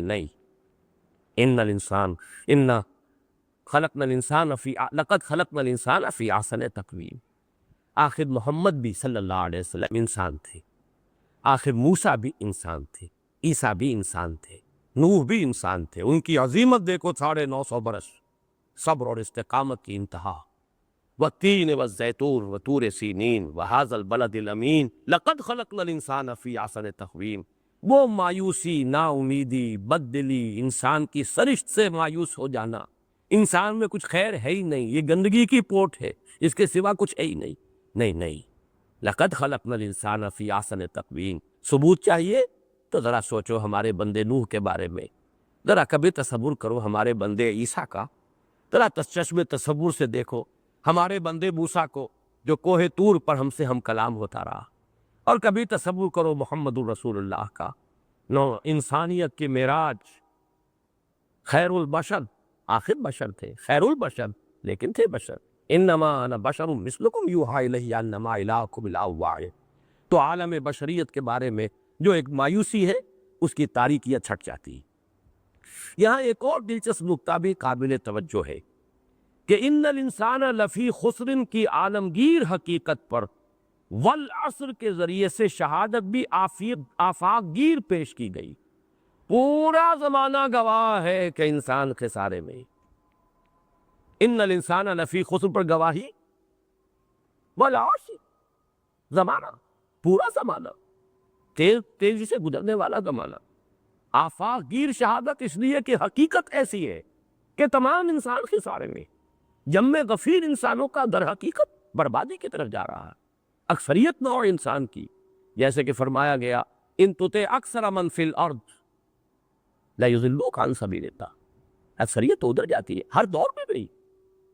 وہ بھی ایک چھوٹا سا دور جو ہے آپ لے لیں گے، دور صحابہ، دور خلافت راشدہ، وہ بھی تو ایک چھوٹا سا علاقہ تھا جس میں وہ جو نفوس قدسیاں ہیں ان کی روشنی تھی پوری دنیا کے اعتبار سے۔ اور یہ تو اس وقت کیا تھا، غور کیجئے تو تاریخی تاریخی تھی۔ نوع انسانی کو اگر بحیثیت مجموعی لے لیں، اس لیے کہ جتنی جلی وہ حقیقت ہے، یعنی ان الانسان لفی خسر، جتنی جلی حقیقت ہے اسی قدر روشن اس کی دلیل ہی، والعصر۔ لیکن لقد خلقنا الانسان فی احسن تقویم کی خفی حقیقت پر شہادت میں بھی زیادہ سے زیادہ ان چند نفوس قدسیہ کو پیش کیا جا سکا جو کبھی تین و زیتون کے جھنڈوں تلے چلتے پھرتے دیکھے گئے، حضرت نوح اور حضرت عیسیٰ، یا طور سینین کی بلندیوں پر رب الارباب سے ہم کلام پائے گئے،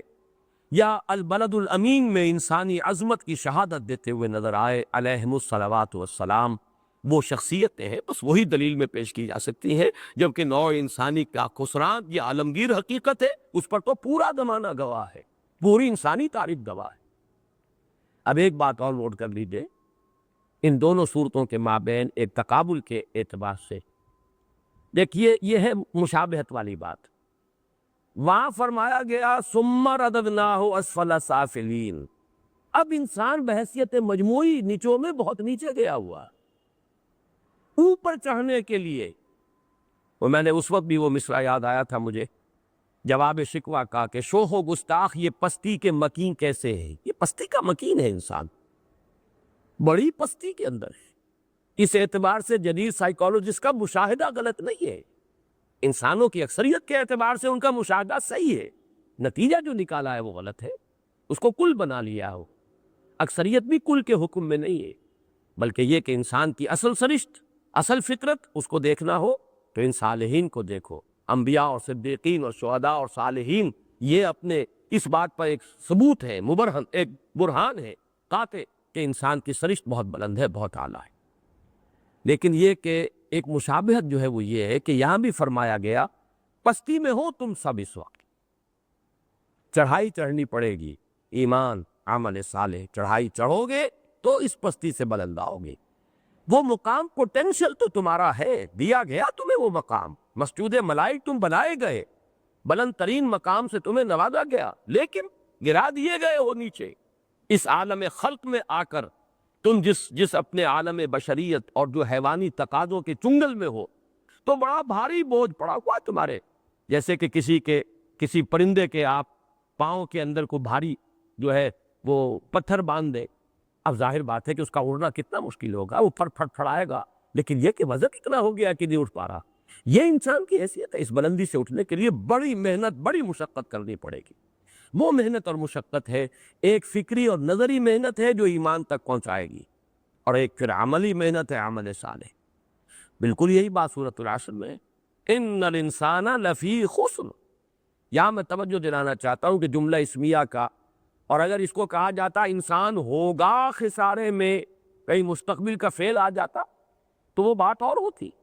یہاں تو یہ کہ ہم ہیں خسارے میں، اس وقت ہم پستی کے مکین ہیں، اس وقت ہم پڑے ہوئے ہیں نیچے، ہم ہیں خسارے میں۔ اس خسارے سے اٹھنے کے لیے بڑے بھاری پتھر ہیں جن کو اٹھانا ہوگا، بڑی بھاری مشقتیں جو کرنی ہوگی، اور وہ مشقتیں بھی سورۃ العصر میں جیسا کہ میں نے عرض کیا صرف ایمان اور عمل صالح نہیں، عمل صالح کے جو اور ثقیل تر اور مشکل تر مراحل ہیں اگرچہ اسی کے مضمرات، انہیں بھی نمایاں کر دیا گیا۔ تم ہو اس وقت خسارے میں،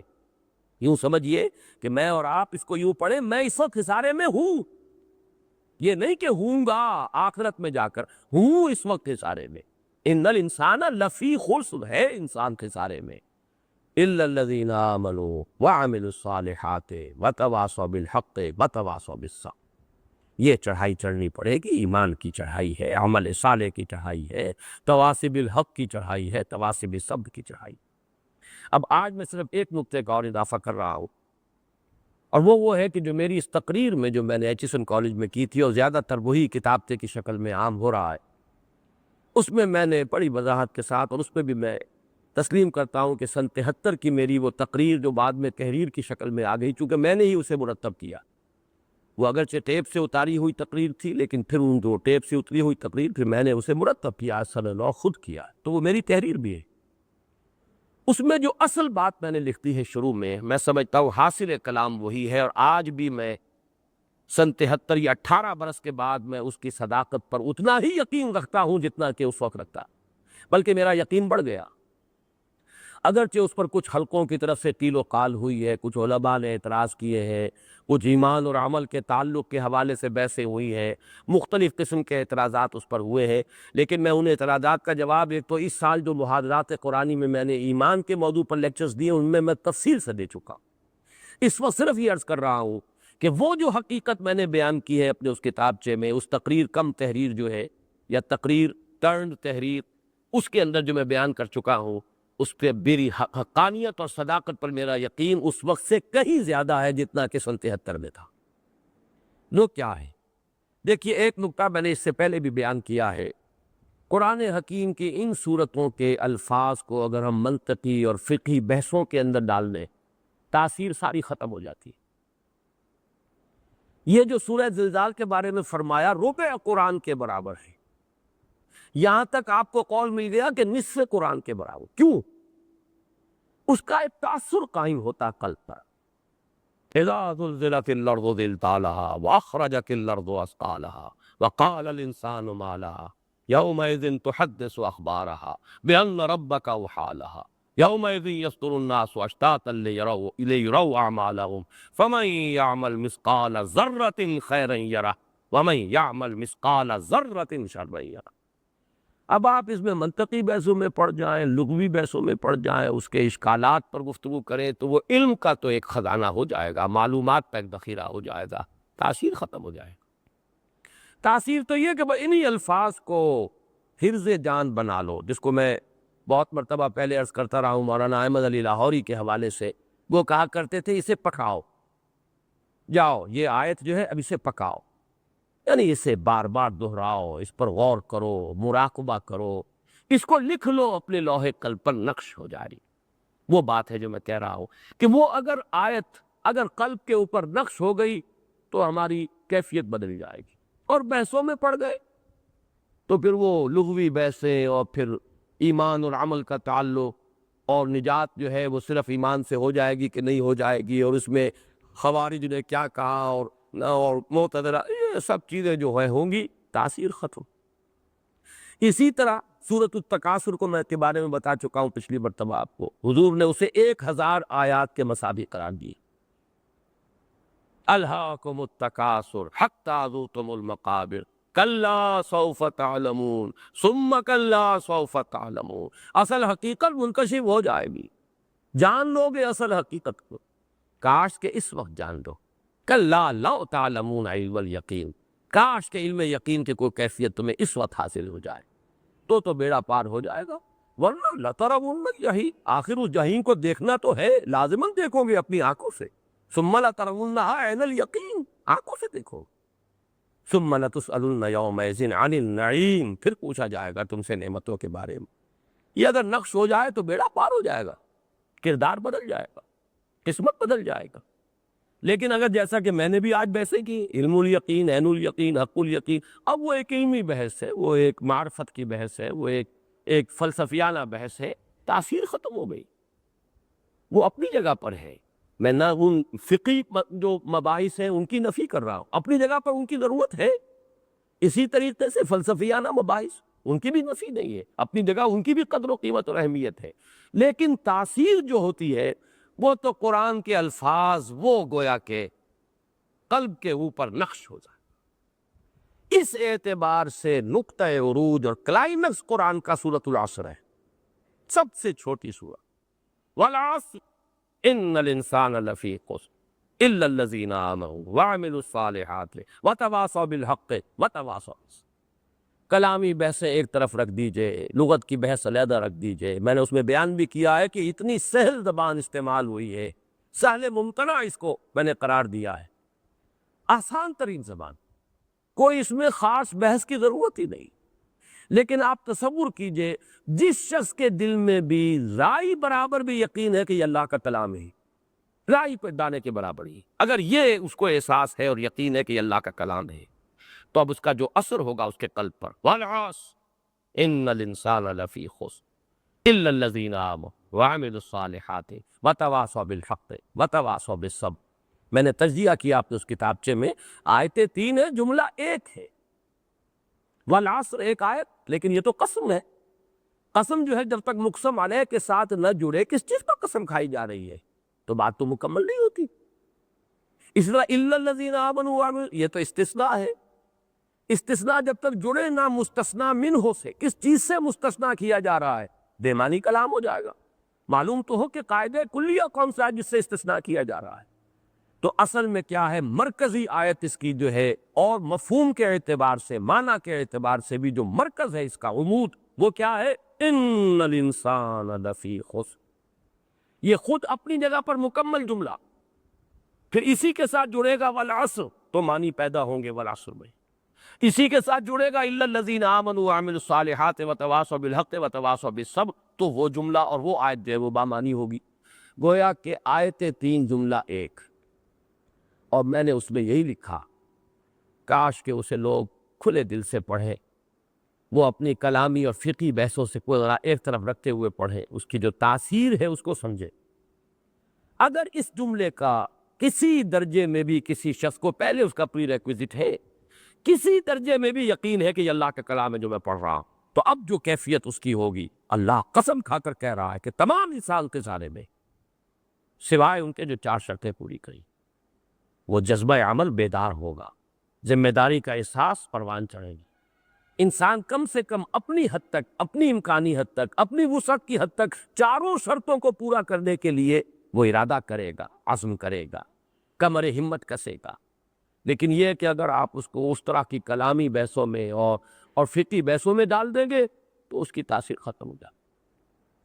اس کی جو تاثیر میں نے 4 درجوں میں بیان کی اس کتابچے میں، اب صرف اس کا اشارہ کر رہا ہوں اور پھر آج کا درس اس پر ختم ہو جائے گا. پہلی بات، اس کے لیے بھی سوچا ہے کہ میں اگر اپنی اس تحریر کی، پہلی بات یہ کہ اس میں ایک معیار آیا ہے کامیابی اور ناکامی کا. یقین ہو جائے کامیابی ایمان، عمل صالح، تواصی بالحق، تواصی بالصبر سے ہے. کامیابی دولت سے نہیں ہے، کامیابی دنیاوی اقتدار کا نام نہیں ہے، کامیابی دنیا میں شہرت پا جانے کا نام نہیں ہے. شہرت، وجاہت، دولت، سلطنت، حکومت، عزت، وقار، کوئی شے کامیابی کی دلیل نہیں. کامیابی کی دلیل ایمان، عمل صالح، تواصی بالحق، تواصی بالصبر. اس کا جو نتیجہ نکلتا ہے، یہ 4 چیزیں نہیں ہیں تو چاہے قارون کی سی دولت ہو، فرعون کی سی حکومت ہو، انسان ناکام، لفی خسر. اور کچھ نہیں ہے دنیا میں، مال و اسباب نہیں، کچھ نہیں، دولت نہیں، عزت نہیں، دنیاوی اعتبار سے وقار نہیں، وجاہت نہیں، لیکن یہ 4 چیزیں، انسان کامیاب. لیکن یہ کہ اس پر دل کا ٹھک جانا مطلوب ہے. ہمارے اعصاب جو ہے وہ اثر لیتے ہیں. کو بڑے سا محل دیکھا، کوٹھی بہت اعلیٰ، انسان کا تاثر ہوتا ہے. بڑے خوش نصیب لوگ ہیں جو یہاں رہتے ہیں. بڑی سی لمبی سی کار جو ہے زناٹے کے ساتھ آپ کے برابر سے گزری ہے، نئے ماڈل کی، ایک دفعہ تو اعصاب کے اندر جو ہے وہ ایک جنبش پیدا ہوتی ہے، لرزش پیدا ہوتی ہے. وہی جو کہ قارون جب اپنی دولت لے کر نکلا تھا تو پوری قوم نے کہا تھا ذو حظ عظیم، کتنے نصیب والا ہے یہ قارون. وہ تو جب دھسا ہے ان کی نگاہوں کے سامنے، تب ان کا کہ ہائے ہماری شامت کہ ہم قارون جیسا بننے کا خیال کر رہے تھے، اللہ نے ہمیں بچایا.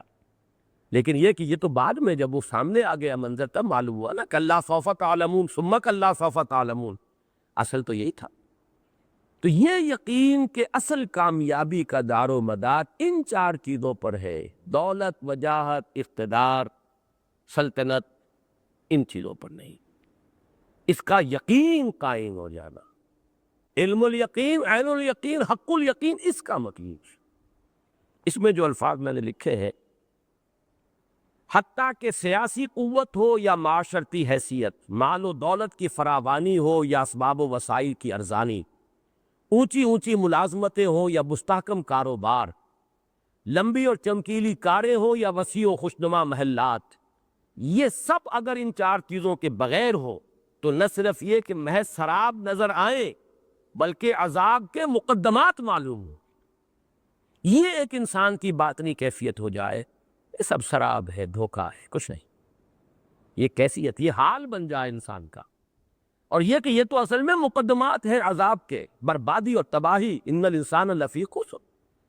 اگر یہ چیزیں نہیں ہیں، ایمان اور عمل صالح اور تواصی بالحق اور تواصی بالصبر، اور یہ چیزیں ہوں تو چاہے دنیاوی کوئی شے نہ ہو انسان کامیاب۔ اس کے لیے بہترین مثال وہ ہے، حضور صلی اللہ علیہ وسلم نے اپنے بعض فقیر منش فقراء جو صحابہ میں سے تھے ان کے لیے کہا ہے کہ کچھ لوگ ایسے بھی ہوتے ہیں جو کہیں رشتہ کرنا چاہیں تو کوئی ان سے رشتہ پسند نہ کرے، کہیں کسی کی سفارش کریں تو کوئی ان کی بات نہ سنے، کسی محفل میں بار نہ پا سکیں، انہیں ویلکم بھی نہ کہا جائے، لیکن ان کا رتبہ اللہ کے ہاں یہ ہوتا ہے کہ اگر بھولے سے کسی بات پر قسم کھا بیٹھے تو اللہ ان کے قسم کی لاج رکھتا ہے۔ یہ ہے اب دو انتہائی، اگر یہ چار چیزیں ہیں تو چاہے دنیا میں کچھ بھی نہیں، نہ عزت، نہ وجاہت، نہ دولت، نہ ثروت، نہ خدم، نہ حشم، کچھ نہیں، لیکن اللہ کے ہاں ان کا رتبہ وہ۔ اور اگر یہ چار چیزیں نہیں ہیں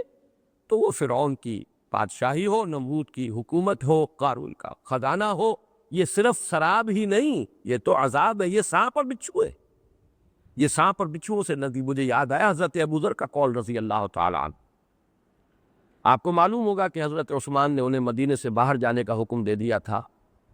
اس لیے کہ ایک معاملے میں ان کی شدت جو تھی اس کی وجہ سے کافی ایک ہنگامہ اور فتنہ پیدا ہو رہا تھا۔ ان کی ایک شدت تھی اور وہ ان کی ایک غلطی تھی، اجتہادی غلطی کہیے، اس کی وجہ سے وہ مدینے سے باہر ان کو حکم دے دیا تھا حضرت عثمان نے۔ وہ کہیں ویرانے میں تھے، ایک کٹیا تھی، ایک وفادار بیوی ساتھ تھی، تو وہ کچھ وہ کوئی برتن، کوئی تھوڑے ایک دو برتن ہو گئے، کوئی چمٹا، کوئی توا، بس یہ کچھ سامان تھا۔ جب انتقال کا وقت آیا ہے تو فرمانے لگے اپنی بیوی سے، میرے دوست، وہ خلیل کہتے تھے حضور کو، اوصانی خلیلی، میرے خلیل نے مجھے یہ وصیت کی تھی۔ یہاں بھی فرمایا کہ میرے خلیل نے مجھے بتایا تھا اور مجھے وارن کیا تھا کہ تمہارے گرد سونے اور وہ چاندی کے، وہ تمہارے گرد سانپ اور بچھو تم جمع کر لو گے، اسباب و سامان دنیاوی کی شکل۔ آج میں بھی اسی حال میں ہوں کہ میں اپنے گرد سانپ اور بچھو دیکھ رہا ہوں۔ وہ بیچاری وفادار جو اس حالت میں بھی ساتھ دے رہی تھی، کس قدر اس نے مجاہدہ کیا ہوگا۔ انہوں نے کہا کون سے سانپ اور بچھو نظر آ رہے ہیں آپ کو یہاں؟ یہاں تو کچھ بھی نہیں، ایک کٹیا کے اندر کہ دیکھو یہ توا اور یہ چمٹا اور یہ اور یہ برتن، یہی تو ہے سانپ اور بچھو۔ بہرحال وہ تو ان کے احساس کی شدت تھی، وہ تو انتہا تھی، لیکن واقعہ یہ ہے کہ جب تک یہ چیزیں ہمیں سانپ اور بچھو نظر نہ آنے لگی، اگر ان چار چیزوں کے بغیر ہے تو محسوس یہ ہو کہ یہ سانپ ہے، یہ بچھو ہے، یہ اژدہا ہے، جس کو قرآن یہ کہتا ہے ما یاکلون فی بطونہم الا النار، یہ اپنے پیٹوں میں آگ بھر رہے ہیں، آگ کے سوا نہیں، آگ کے انگارے ہیں جو کھا رہے ہیں، حرام خوری جو کر رہے ہیں، چاہے وہ کتنے ہی بڑے مرغل غذائیں اور کئی کورسز کے ڈنرز لے رہے ہیں، وہ حقیقت میں تو آگ ڈال رہے ہیں، اپنے پیٹوں کے اندر انگارے بھر رہے ہیں۔ یہ اگر انسان کا حال ہو جائے تبھی اس کی روش بدلے۔ دوسری بات، اس جملے کو ایک کو اگر سامنے رکھیں، دوسری بات یہ جس کا نتیجہ میں نے نکالا، اس میں کامیابی کے کم از کم لوازم کا بیان ہے، اس لیے کہ وہ بات نہیں ہے فَلَهُمْ أَجْرٌ غَيْرُ مَمْنُونَ، یہاں تو ان الانسان لفی خسر الا الذین آمنوا، یہ شرطیں پوری کرو گے۔ اسی لیے میں نے ایچسن کالج والی اپنی تقریر میں پاس مارکس، پاس پرسنٹیج کا لفظ استعمال کیا۔ 33% مضمون آپ اگر نمبر ملیں گے تو پاس ہوگے ورنہ فیل، یہ چاروں شرطیں پوری کرو گے تو پاس ہوگے ورنہ فیل۔ یہ اس جملے کی کنسٹرکشن یہی ہے، اس کا منطقی نتیجہ یہی نکلتا ہے، اس کا لا محالہ حاصل یہی ہے۔ اس پر جو بحث ایک صاحب نے کی اس کا میں انشاءاللہ اگلے درس میں جواب دوں گا، اس کی وضاحت کروں گا۔ نمبر 3 یہ کہ یہ چاروں چیزیں لازم ہوں، اس لیے کہ یہ اللہ کا کلام ہے، کسی شاعر کی شاعری نہیں ہے، لفاظی نہیں ہے، یہاں کچھ زیب داستاں کے ساتھ کے لیے نہیں بڑھایا گیا ہے۔ کہیں جیسے کہ ہم نے پچھلی صورت میں دیکھا ماہیہ میں ہے بڑھ گئی، لیکن یہ کہ یہ ایک عام قاعدہ ہے عربی زبان کا، یہ ایسا نہیں ہے کہ قرآن مجید ہی میں ہوا ہو، کہ ایک قوافی اور فواصل کی رعایت سے کوئی ایک حرف جو ہے اس کے اندر اضافہ کر دیا گیا، ہیا کو ہیا بنا دیا گیا، لیکن یہ کہ بحیثیت مجموعی یہاں کوئی لفظ جو ہے اضافی نہیں، ہر شے اپنی جگہ حق ہے۔ گنجینہ معنی کا طلس اس کو سمجھیو جو لفظ کے غالب میرے اشعار میں آوے۔ یہ تو در حقیقت غالب نے تو کہا تو تعلی ہے، حقیقت تو قرآن مجید پر یہ ہے منطبق کو بھی۔ جب قرآن کہہ رہا ہے کہ 4 چیزوں کے بغیر نجات نہیں، تو آپ اس سے کم کے اوپر نجات کی امید کیسے دلائیں گے لوگوں؟ باقی تفصیلی بحثیں جو ہے وہ ہے اپنی جگہ پر، وہ میں بھی اگر کچھ سوچوں گا ابھی کہ ان میں سے کتنی کچھ میں اس وقت اس درس کے سلسلے میں بیان کروں، میں تفصیل سے بیان کر چکا ہوں اس سال جو محاضرات قرآنی کے ضمن میں جو حقیقت ایمان پر میں نے لیکچرز دیے، لیکن یہ کہ 4 چند چیزیں میں اگلے ہفتے کو بیان کروں۔ لیکن یہ جان لیجئے 4 چیزیں لازم، جب تدبر کے درجے میں آئے تو معلوم ہوا 4 چیزیں 4 ہے ہی نہیں، ایک ہی شے۔ ایمان اگر صحیح ہے اور حقیقی ہے تو اس کا لازمی نتیجہ ہے عمل صالح۔ کیسے ممکن ہے؟ ایمان ایسی گھٹیا شے ہے کہ اندر ہو اور انسان کا عمل جو ہے درست نہ ہو جائے تو دھیرے کی شے نہیں ایمان کے، فائدہ کیا ایمان کا؟ ایمان حقیقی ہو، اس کے آثار عمل کے اندر ظاہر ہوں گے۔ درخت آم کا ہے تو آم کا پھل لگے گا اس میں، یقیناً اگر صحت مند درخت ہے پھل لگے گا، تو عمل صالح تو پھل ہے اس کا، لازمی نتیجہ ہے۔ اور پروان چڑھے گا عمل ایک حد تک اپنا، لا محالہ اس سے تواسب حق اور تواسب صبر کے نتائج نکلیں گے۔ لیکن یہ بات کی بات ہے، ابھی جو میں عرض کر رہا تھا وہ ایک جملے کو سامنے رکھ کر اس کو اپنے لوح قلب پر نقش کر کے اگر اس سے نتیجہ نکلے گا غیر شعوری طور پر نکل آئے گا، یہ تو میں اس کا تجزیہ کر کے بتا رہا۔ 4 چیزیں لازمی ہیں، جیسے کہ میں نے امام راضی کا جملہ آپ کو سنایا، ان النجات معلقۃ بمجموع هذه الاشیاء، 4 چیزوں کے مجموعے پر منحصر ہے نجات۔ اور آخری بات جو ہے اس کلام کا زور، اس کا در و بسط، اس کی تاکید کے انداز، اس کا چوکانے کا انداز، نہایت تاکید جو میں نے عرض کیا، تمام جتنے بھی ممکن اسالیب تاکید کے جمع کر دیے گئے۔ جملہ اسمیہ ہے، قسم کھائی گئی ہے، انا کا حرف آیا ہے، لام تاکید آیا ہے، یہ ساری چیزیں مل کر ایک انتہائی موقت کلام۔ یہی وجہ ہے، اب میں وہ بھی چونکہ میں نے اپنے اس کتابچے میں یہ چیزیں دے رکھی ہیں، بہت سے حضرات نے پڑھی ہوں گی، اس وقت میں صرف ان کو اس ٹانک رہا ہوں وہ موتی بھی اپنے اس درس میں۔ یہی وجہ ہے کہ صحابہ کے نزدیک اس کی جو قدر و قیمت تھی اس سورہ مبارکہ کی، چھوٹی سی صورت، لیکن اس قدر و قیمت کا اندازہ ہوتا ہے اس حدیث سے جو ابو مزینہ دارمی رضی اللہ تعالیٰ عنہ سے مروی ہے۔ امام طبرانی اسے لائے ہیں اپنا مجموعہ جو اوسط ہے، اور امام بیہقی لائے ہیں شعب الایمان میں۔ کان الرجلان من اصحاب النبی صلی اللہ علیہ وسلم اذا التقیا لم یتفرقا حتی یقرأ احدهما الى الاخر سورة العصر ثم یسلم احدهما على الاخر۔ حضور کے صحابہ میں سے 2 افراد، 2 اشخاص، 2 صحابی جب آپس میں ان کی ملاقات ہوتی تھی ایک دوسرے سے جدا نہیں ہوتے تھے جب تک کہ ایک دوسرے کو سورۃ العصر سنا کر، فالعصر ان الانسان لفی خسر الا الذین آمنوا وعملوا الصالحات وتواصوا بالحق وتواصوا بالصبر۔ اس حقیقت کو تازہ کرتے رہنے کی ضرورت ہے۔ قلب پر لکھی ہوئی چیز پر بھی زنگ آ جاتا ہے، قلب پر زنگ آ جاتا ہے، لکھی ہوئی چیز خود بخود مدھم پڑ جائے گی، اس پر پردے پڑ جاتے ہیں، اس پر خواہشات کے حجابات آ جاتے ہیں، تازہ کرتے رہنا چاہیے۔ اس سورہ مبارکہ کو بار بار پڑھ کر والعصر ان الانسان لفی خسر الا الذین آمنوا وعملوا الصالحات وتواصوا بالحق وتواصوا بالصبر۔ اور واقعہ یہ ہے کہ اس کی قدر و قیمت کو جس طرح پہچانا ہے امام شافعی رحمۃ اللہ علیہ، واقعہ یہ کہ میں ان کی عظمت فکر، ان کی دقت نظر، ان کے فہم کی گہرائی کا قائل۔ ان کا یہ جملہ تو بہت مشہور ہے، بہت عام ہے، تفسیر ابن کثیر میں چونکہ آیا ہے لہذا وہ تو عام ہے۔ لو تدبر الناس هذه السورۃ لوسعتهم، اگر لوگ صرف اس صورت پر تدبر کریں، غور کریں، اسے نقش کر لیں اپنے قلب پر تو یہ ان کی ہدایت کے لیے کافی ہوگا۔ اور دوسرا لائے ہے مفتی محمد عبدہ، جو انہوں نے تفسیر پارہ عم کی جو ہے ان کی آخری سپارے کی، وہ تفسیر بہت مقبول ہے، مشہور ہے، اس میں وہ لائے ہے لو لم ينزل من القرآن سواها لکفت الناس، اگر قرآن میں سے سوائے اس ایک صورت کے اور کچھ نازل نہ ہوتا تو وہ بھی انسانوں کے لیے کفایت کر جاتا، کافی ہو۔ وہ میں اس اعتبار سے کہہ رہا ہوں واقعتاً اس کی تاثیر اگر اسے لوح قلب پر لکھ لیا جائے، بشرطے کہ